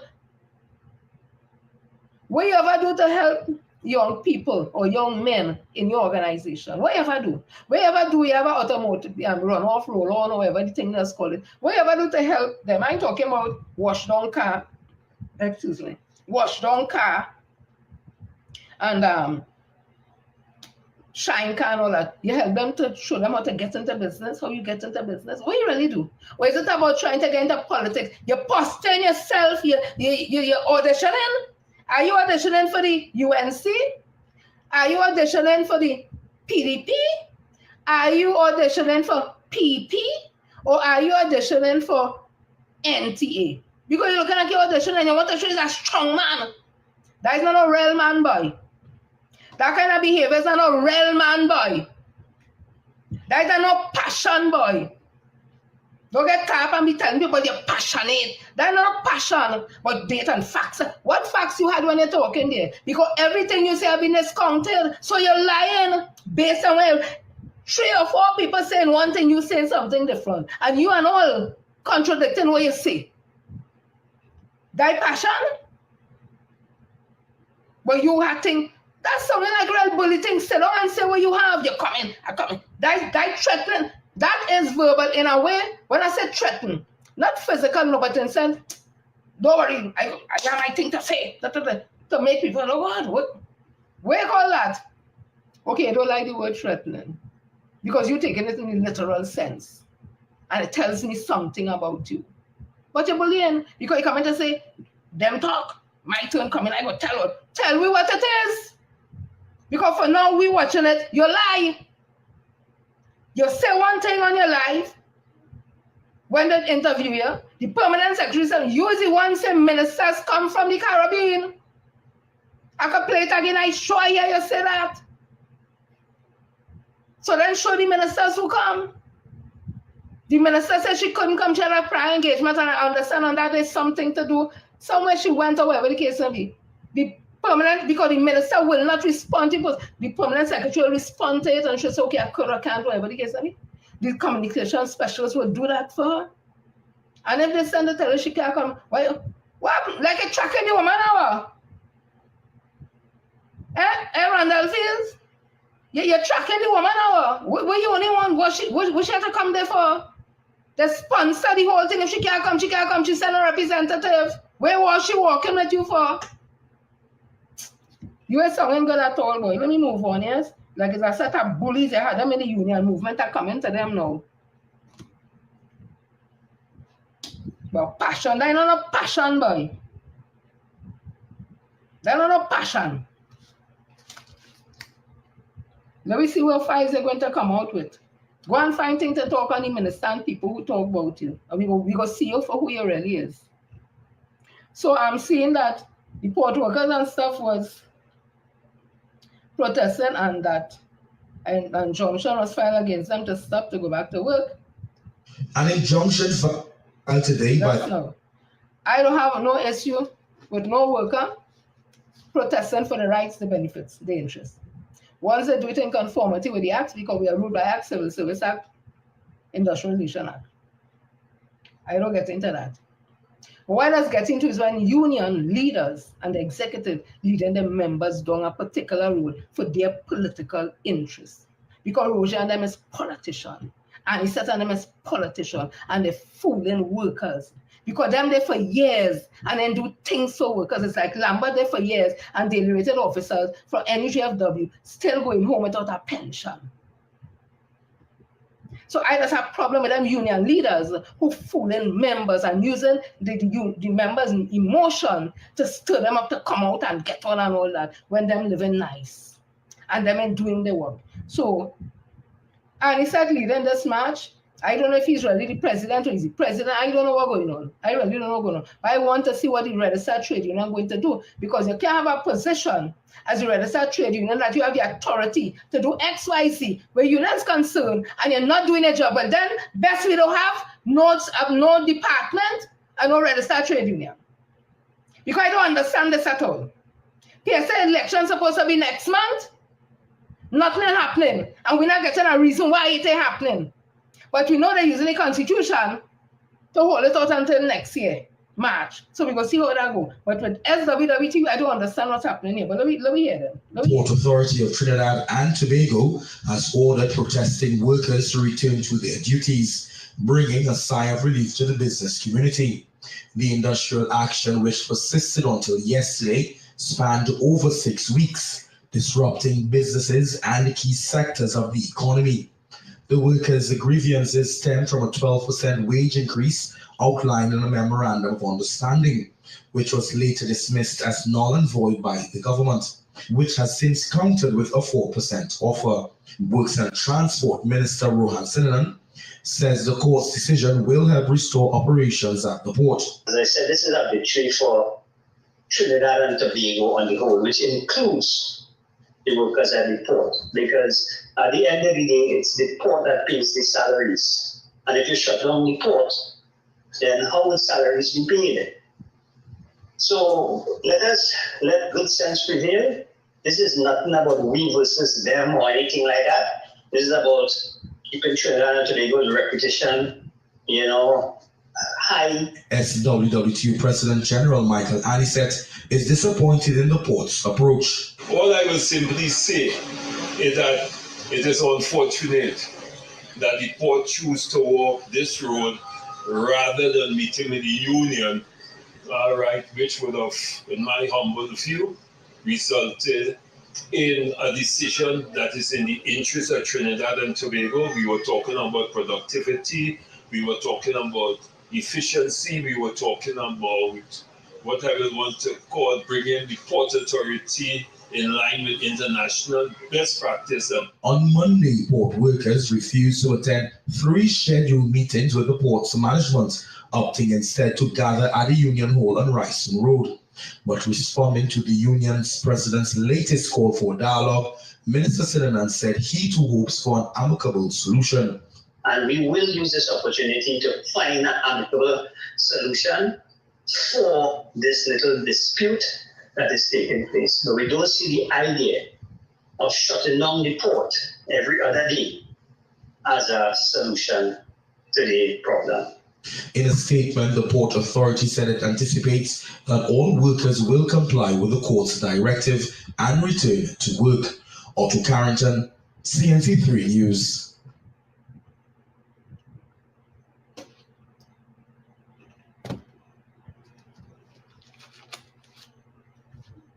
Hear what I will say on this, sir. And he said talk about basically he's surprised that that is the way the Port Authority will go. But then the Port Authority say they invited them to 3 meetings, which they didn't attend. So if I'm just asking, let me be logical now. If I am the employer and my workers have a dispute that they say they ain't working whatever, and I call it to the table on 3 occasions, come let me talk it out. And you ain't come, but you continue to be not on my job working whatever. What are you supposed to do? Let me be real, let me not study his government yet. Let me talk about workers and an employer. I have my business, my workers are disgruntled because they feel XYZ. They have a right to feel so that. They're not working. They say they ain't working, and I say, watch me. Come, let me talk this out. I invite you 3 times, and you refuse to come and continue with your actions. What are you supposed to do as an employer? So let me talk about the government now, right? So that's important. don't have any challenges with foreign exchange. We don't have any challenges with goods and how expensive and inflation and all that. So businessmen, the containers come in and they just sitting on the port because it's sitting on the port not for free. And the goods perishing depending on what it is. And they can't get the goods because nobody will. When they do get the goods, what do you think they're going to do? No mark up the price to make back on whatever spoil and that to show you and all that. Who will feel it? Not we. They don't get 3 scanners or something, so whatever it is. How come protest start now? I don't understand that. What the 12? I come into the 12% and negotiation soon. I just wanted to make a point with that. I also want to find out if it is in this country now that you could be, anyway, I shouldn't say if no, because it's happening. It happened already in union movement, where a union leader was promoted to the president of NATUC, and a union leader who also was promoted in the THA and also became the minority leader in the THA while on rape and sexual assault charges. He now has to stand trial for that Watson Solomon Juke. He was promoted to NATUC president by Ansel Roger, not Ansel Roger, by Anisette and them. Right? While Anisette was marching because of sexual harassment allegation made against Dr. Ralph Gobin, who was at Angostura. He was marching for the man to go. And it is the right to march if an allegation like that comes out, whatever it is. But it was protecting Juke. And the man had to go because he was reported to the police station, I think Mova police station, by an employee about sexual harassment allegations. The man didn't go to court. He wasn't charged and arrested, nothing like that. He didn't spend time in jail, he didn't come out on bail. All that happened to Watson Solomon Juke, but Anisette and them make him president of NATUC. And then they went across in Tobago to support the brother Juke. Now we have Anisette, who by documents we see is charged in the States and it raids, touching the woman tutties, touching the woman private part, and exposing his peelings. He in Trinidad, leading a march. So young people and women, the same way how we say his daughter, imagine if Dr. Al Gobin teaching his daughters, how they go feel, they go be, confident. So women marching in this thing with a man who leading them, who on criminal assault, sexual charge in America. And nothing wrong with that.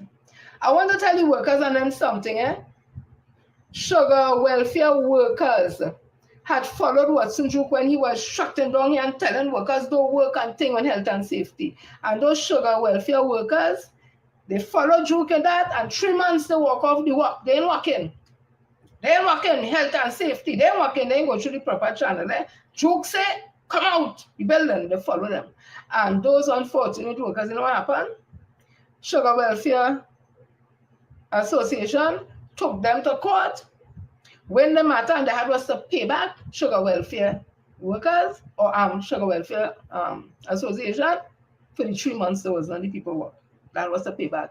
You know when they come for help from PSA to see if they can help them, you know what they get? That nothing to do with me. So I want to tell the port workers, while I understand they have issues, be very careful. Be very careful of the actions all they take. That in the event of XYZ, or they do it in conformity with what in black and white. You all may not like the Industrial Relations Act, you might find it outdated. That is okay. But that is what we have. All of them, Roger, all of them was there and they didn't do nothing to change the Industrial Relations Act. So that's what we have. That we're going with. You might like the Civil Service Act, but that's what we have. It's a change. All of them, they were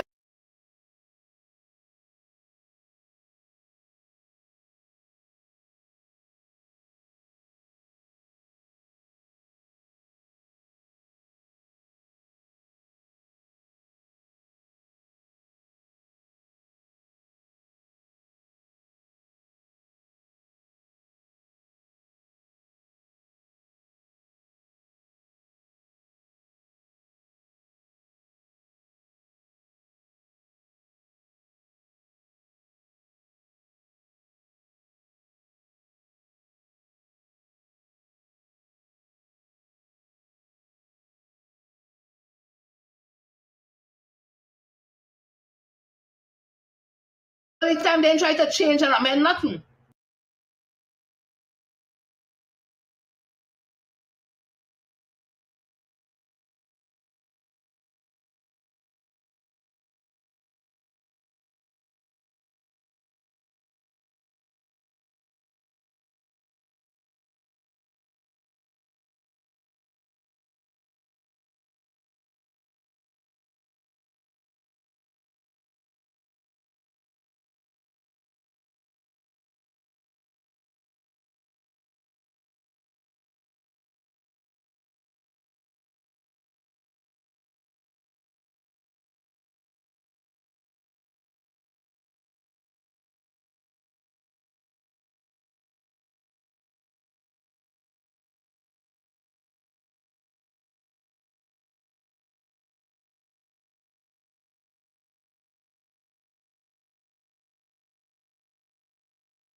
This election was like war among them party. When I was more than sure they win already. Hudson Phillips said, tell them that's the last of P&M. But when the rest complete, is he who end up without a seat. Not a damn seat for them. Mama, that's what Chambers said. Not a damn seat for them. Not a single seat on election day. Not a damn seat for them. How they lose, they can't understand. Not a damn seat for them. They call in Chambers a Obia man.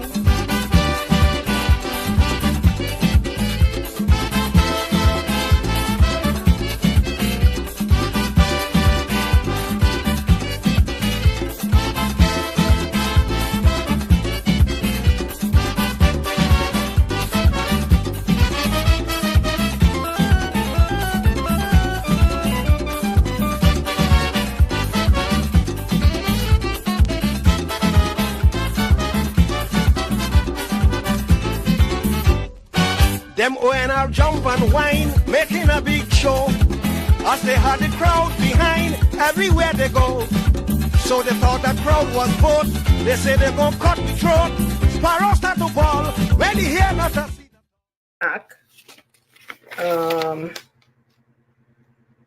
section 14, subsection 2.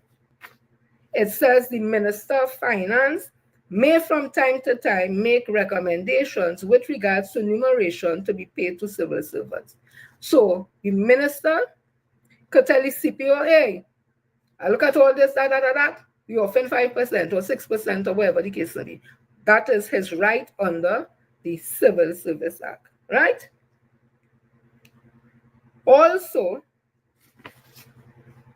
they start to eat up themselves with who should initiate the process to start negotiations. When you look at the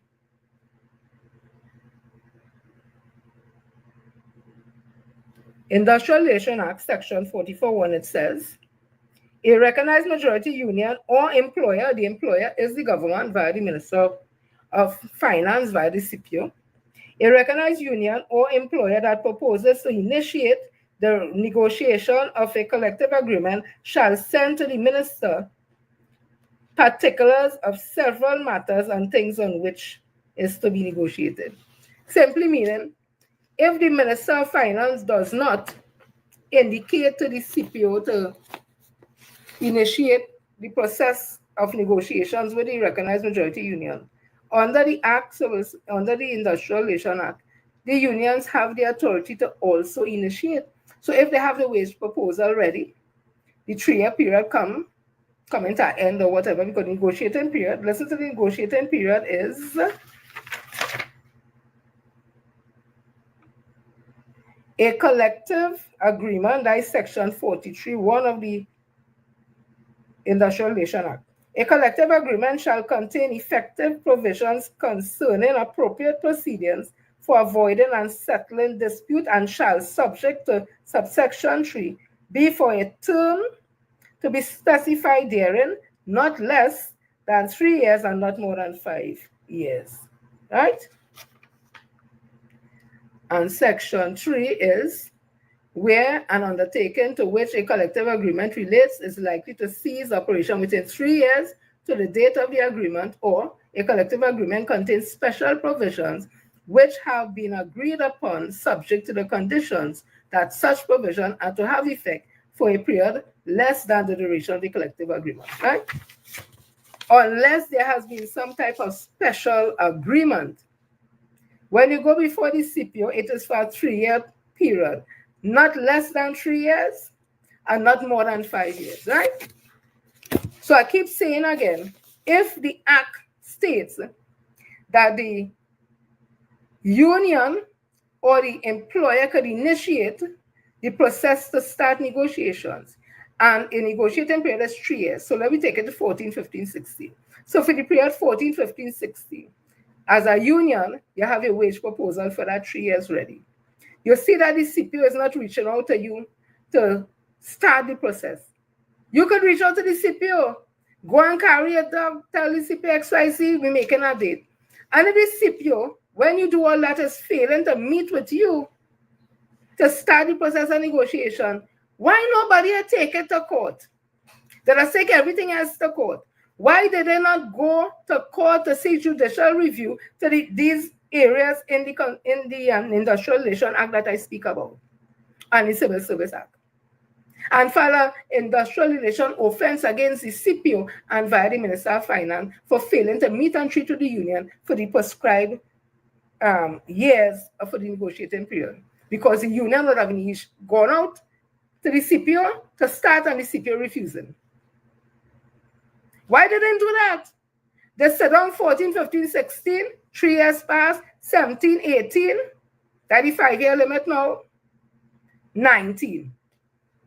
And you can't negotiate for 1 year, 19.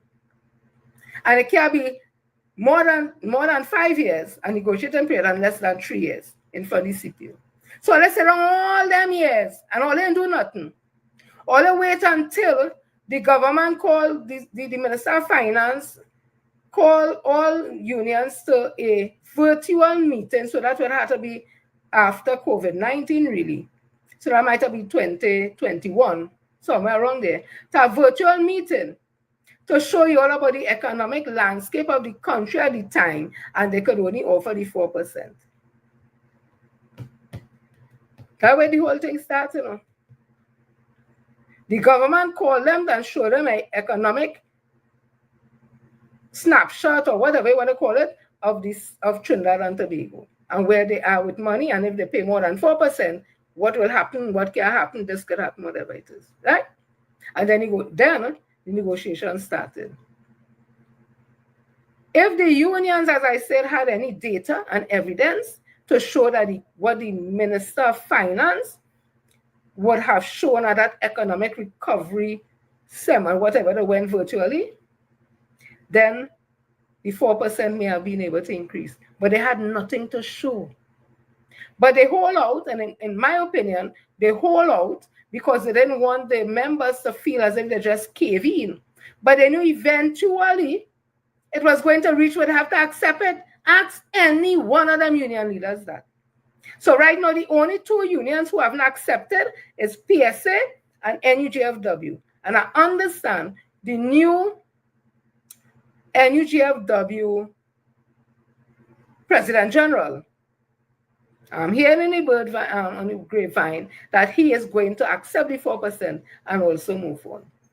The only union will be left standing is PSA. And I already tell all the liberties went in a particular department, a government department, and had a political meeting for the UNC and telling the members there, ban all the belly, tighten all the belt for next year and all the 2013 salary, because he looking, I just put in this part now, he looking at crystal ball and he see that UNC is going to win the 2025 election, and the UNC, this is he saying now, the UNC would have come up as Albicessa said on the Hansard in Parliament that she will give public officers 10% for the period 2014 to 16 and 17 to 19. And she also come out and say it on the road. So it means to say we go get it when she in office. And a worker asked him, if the UNC get into office, what you gonna do? You know what that dirty, that what that's cost? You know that dirty stinking red catterhead BITCH say? They go sign for the 4%. So why you have people suffering all now? And you wouldn't sign for the 4%. You wait until your government come in office. So that's what I tell all you. The unions, and I'm talking about PSAs who have we public officers in this mess. And I'm going to say the others also, because they could have done something. But you know what they finally do? Sign for the 4%. And you know what is happening now? They start to go before the CPO for the negotiating period 2020, 21, and 22. Because had they continue holding on to this 4% issue, whoever it is, the time frame for this period here, 2020, 21, 22, could have reached our next 5 years while they're still debating on a 4% for 6 years with ongoing. So they cut the losses and they have started to go before the CPO. Tutor went, and apparently Tutor would have put the proposal on the table. It's now starting, not start yet. I understand the CPO met with police and whatever. They are saying that their wage proposal, I hear some 90-something% almost completed, and they will continue. And other unions will also be going before the CPO. But you know who would not be going before the CPO for the period 2020, 21, and 22? The PSA. So while all the other unions getting a chance to go and sit before the CPO now with a wage proposal they put forward because they have to put it in, and the CPO will go over with his technocrats and thing and look at it. And so when they come to sit down now, they will start to argue back and forth. Well, not argue, but negotiate, right? Sometimes it does get heated, whatever, because people emotion does the thing, whatever. But at the end of the day, the union is looking for the best for the workers. But this crop of union members here, leaders here, Anisette Roger, well, Lambert already seen, but Anisette Roger, them as politicians.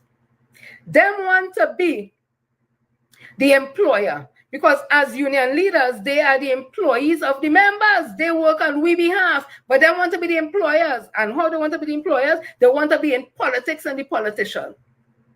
So how will an employer sit down and negotiate for the employee that will go against the business that's making money? That conflict of interest, it will not happen. That is why they never settled nothing. That's why PSA never settled nothing, because Watson Duke was a politician. He was busy getting himself into politics. And at the end of the day, he wasn't interested in the workers, because he in the THA, he's a part of the governance structure. So how he could sit down and negotiate on the employees' behalf?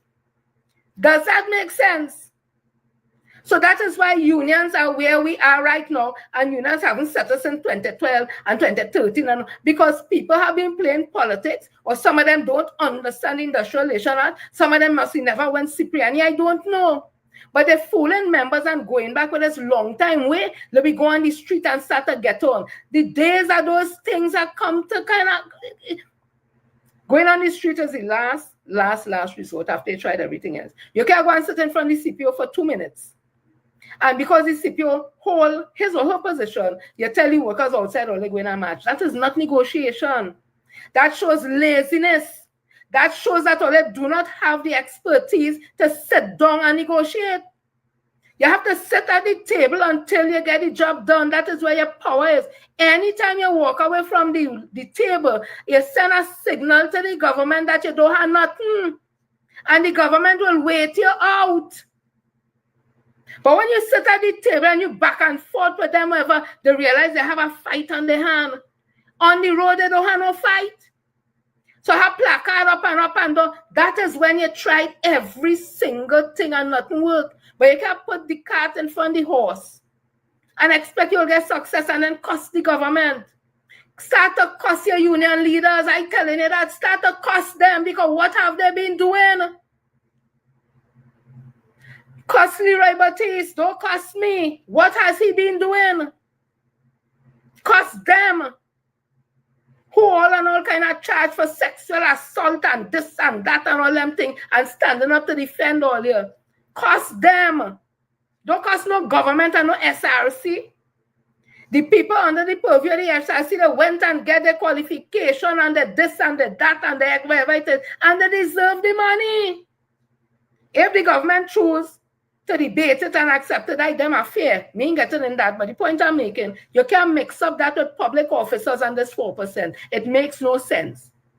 The categories of workers in the public service is nothing like the workers who are under the purview of the SRC. Because in the public service, it have cooks like me, it have maids, it have cleaners, it have drivers, it have messengers, yeah, and it's going up. In them who are under the SRC, under the purview, is senior managers, permanent secretaries, heads of department, ombudsman 1, ombudsman 2, exile officer 1, exile officer 2, custom officer 1, 2. Them out of we league. And the unions don't negotiate for them. Them outside of we league. Unions negotiate for, with the SRC can negotiate for, because anytime that happens, it means to say we category and status of workers will have to change drastically. And who will clean? Who will be the cooks and all that when you put it? Come now, man. So don't let the union, I am telling workers again, I'm not against any worker who's standing up to defend the interests and the benefits and rights of the workplace. I don't get into that. I'm just saying, don't be led astray because you're emotional about the whole thing by people like Anisette and Roshi and them. Don't let them fellas and them men deserve that kind of support. Let somebody else from the union do that. Not Ansel Roche and Anisette and Leroy Baptiste. Them don't deserve that kind of loyalty. Them have done nothing for the union movement. All they want to get into is politics. They want to be the same bourgeoisie class who did us ridicule and pour scorn on. They want to be them. The same government and employer who did us say wicked and bad and evil. They want to be the same employer. So then all the wicked and bad and evil the same way. So don't let them fool all your postal workers, porters, port workers, all that. I'm not against all for marching or protesting for betterment. That is not my issue. My issue is the people, the union leaders who lead in all and them protest. Them who have a problem because them not annul them on their own personal thing. Them not annul workers. They always a means to end for them. And when the shit hit the fan, they go leave all the right there. I surely never thought that all they get an injunction to go back to work. Because Annie said to must put on their head, yes. You see how we pipe down and talk in her head. And you see, the fooling workers by. Get union leaders who is credible. Get union leaders who are not interested in getting into the active politics. Get union leaders who have the skill and the ability to negotiate on behalf. Stop taking these old relics who retire a long time and refuse to leave. Where's Ozzy Merrick or Ozzy, what he name, Warwick or whatever? Why he does operate like he's some kind of stooge behind Roger? So why he not in charge of the union? It ain't nobody young. Where's Morrison, the general secretary of SWWT? Where's the young people? Where them? The union movement should be reft of leadership that you have people like Anisette and Roger and Leroy Batiste leading. Well, thank God, NUGFW workers, the rated officers, decided to vote in Lambert out because they want to be saddled with the same dead weight. So I say again, my issue, because you see, they will want to say against workers. I don't want workers. I'm a worker too. I load on the scale. My money is small money. I work on 2013 salary. They closed down the youth camp. Kamla and them closed down the youth camp. And that's a whole next story by itself. So I will never, I've always represented workers. I'll never tell a worker not to stand up for the right. But you have to do it in conformity with the acts that we under. Otherwise, you'll get yourself into problems. And when you get yourself into problems, them same union leaders who lead in all here. All the thing they march, tutor, they march in the road, and this one march, this one did march, this one did march, whatever. Hyping up all the body 4%. And they went and settled when all that could be avoided. Sit down and tell the members, listen, we don't have no evidence, no information to go contrary to what the government said, the 4%. We look here, we try here, we pull this, everything. We all think, listen, if we take the 4%, we know it's grossly inadequate, it's insult, we know that. And talk to your members. But you know why they couldn't do that? Because they sit down for 6 years. And they do nothing. So even 2016, a union that said we sending meeting and the CPO in meeting with we, excuse me, and the Industrial Relation Act say XYZ, and we have a thing ready, and then you never hear none of them say nothing. They sit down quiet. Some people, I hear some imps, a young imps from industrial court talking about, you can't file no industrial relation offense, it can't be done. How do you think laws does make us president? Let us try and test the law. So if it was never done before, try it. Next thing it get through, you know what, that would be a big thing in the union favor, that when the union ready to rumble and they're sending the thing, if the CPO via the Minister of Finance refusing to meet with them, cut the throat. But they do nothing. So I'll always put the blame on unions. And again, I'm going to tell my comrades out there to say, I can't be no comrade because I was a PNM and all that.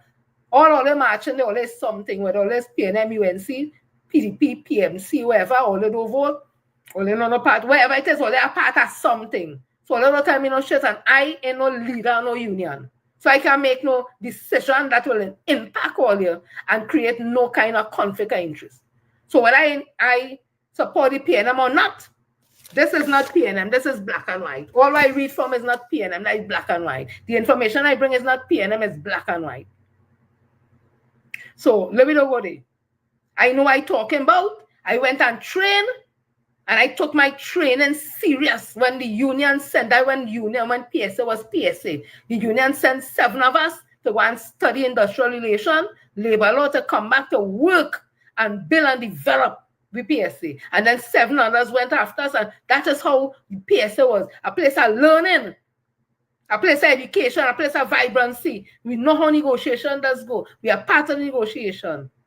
So I take what I did very seriously. And I could stand next to all them deadbeats and them who they said is union leader and get them a run for the money. Let them challenge me. I don't know everything, but I could stand up and hold my corner amongst all of them. They are ready for me. Because you know why? There is lighter workers. I will tell the workers the truth. And that alone make it very much different in the way I will approach things. So people, again, I can't even check to see all who here.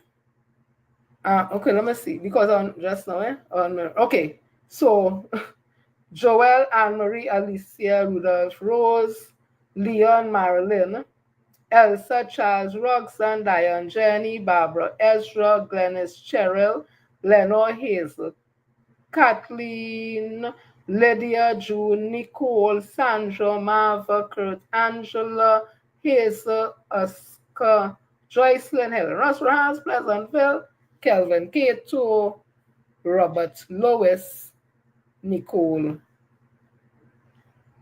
Williams. Kato, you come from all of, darling? You know you have to come here at the end of the day because you know how to be talking the truth. I take care on from that boy. You know that. You don't have to like who I like politically. You don't have to always agree, but you know I'm not lying. And that is why I just keep coming back here, because you know I'm not lying. Right? So again, I'm saying, I hope they work out the situation at the port. And men who are bullies, they need to treat with the issues. I see Ministry of Health. I saw Minister Terence Allison speaking about programs they have for men. I would have been able to play it if I was using my tablet, but I'm using my hand phone. Liza Waters usually have all my research, so I can't go into it. So I hope Friday goes fair. We have something different. So my live is in 2 parts, and I hope you all get the first part. I posted it out and put the 2 together so that it makes sense. So I want to tell you all, have a blessed night. Yes, Alicia, holding the fort. Yes, Robert, I could hold my own. I ain't showing off. I ain't patting myself on the back, but I know enough I could hold my own. They may want to talk with me and no debate with me. Yeah? They might know more than me, but I'm skilled enough to learn very quickly, and I could get them a run for the money. Yeah? Because first thing I come in with is truth, and that alone will set me apart from all of them. Stop lying to the workers. The workers could handle the truth. Don't lie and pappy show them. Tell them it straight, let them make an informed decision. Don't put the dreams up and hopes up and all. No! From day one, after I hear about the circumstances, I say that the union should take the 4% and people cuss me stink. My own comrades cuss me stink and say I sell out, I don't like union. Because I saw what was happening, I saw the bigger picture, and I know it will come to that now. Every single one of them, except this politician, this tattered, dirty, stinking one in Leroy Baptiste, who's saying no in PSA. Well, Lambert gone, so it's a new man now. So I ain't talking about NUGFW, I'm talking about we union PSA. That's the only person inside. And here what he's saying. He crystal ball, where who tell he that UNC go come back. If they come back, he go sign for the 4%. Why ain't sign for it now? So he in wicked and bad and stink. All in cussing he. PSA members all in cussing he. Who telling all the whole all the bell for next year? Because he know UNC coming back and UNC go give me 10% when he know that is a lie. And that's why I can't take with them. UNC can't give me no 10% for no period that done gone long time. They're not going to go back in time. They will deal with the current period in front of us. Don't let Leroy Baptiste fool or let no blast the 10%. They can't get no 10%. Not for them period. Go and negotiate for 10% for this period here now. So people, I love you all. See you all on Friday. Peace God. And best life ever under wicked Rowley government. Kato, if you don't like the life here, why don't go, boy? You could take a boat and go across to Guyana and live there. You could go St. Vincent. You could even go by Trump. What are you staying here for? Why are you staying here and be unhappy? Let we stay and be unhappy. And we go work out the workouts. Yeah? But let's stay here and all they're unhappy. The country ain't going good, but all they're leaving. All they're leaving. All they're fetting, all they're drinking, all they're eating. All they're buying out everything in the store. All they're going all over the place. And come on, man. So people, see you all on Friday when I come with something for something new. This is Girl Gender and Sister Journey, Auntie Jenny. And if you want to get formal admission of a Frederick, another edition of We Talk D Ting, people, I'm sorry for the disruption and the cut in my life. Like they start back interfering with my life again because they know they can't take the truth. But we can always find a way to treat and do things, right? So people, love you all. Thank you all for staying with me and have a blessed night. Ah, God. Kato, you know we love you, ah, God.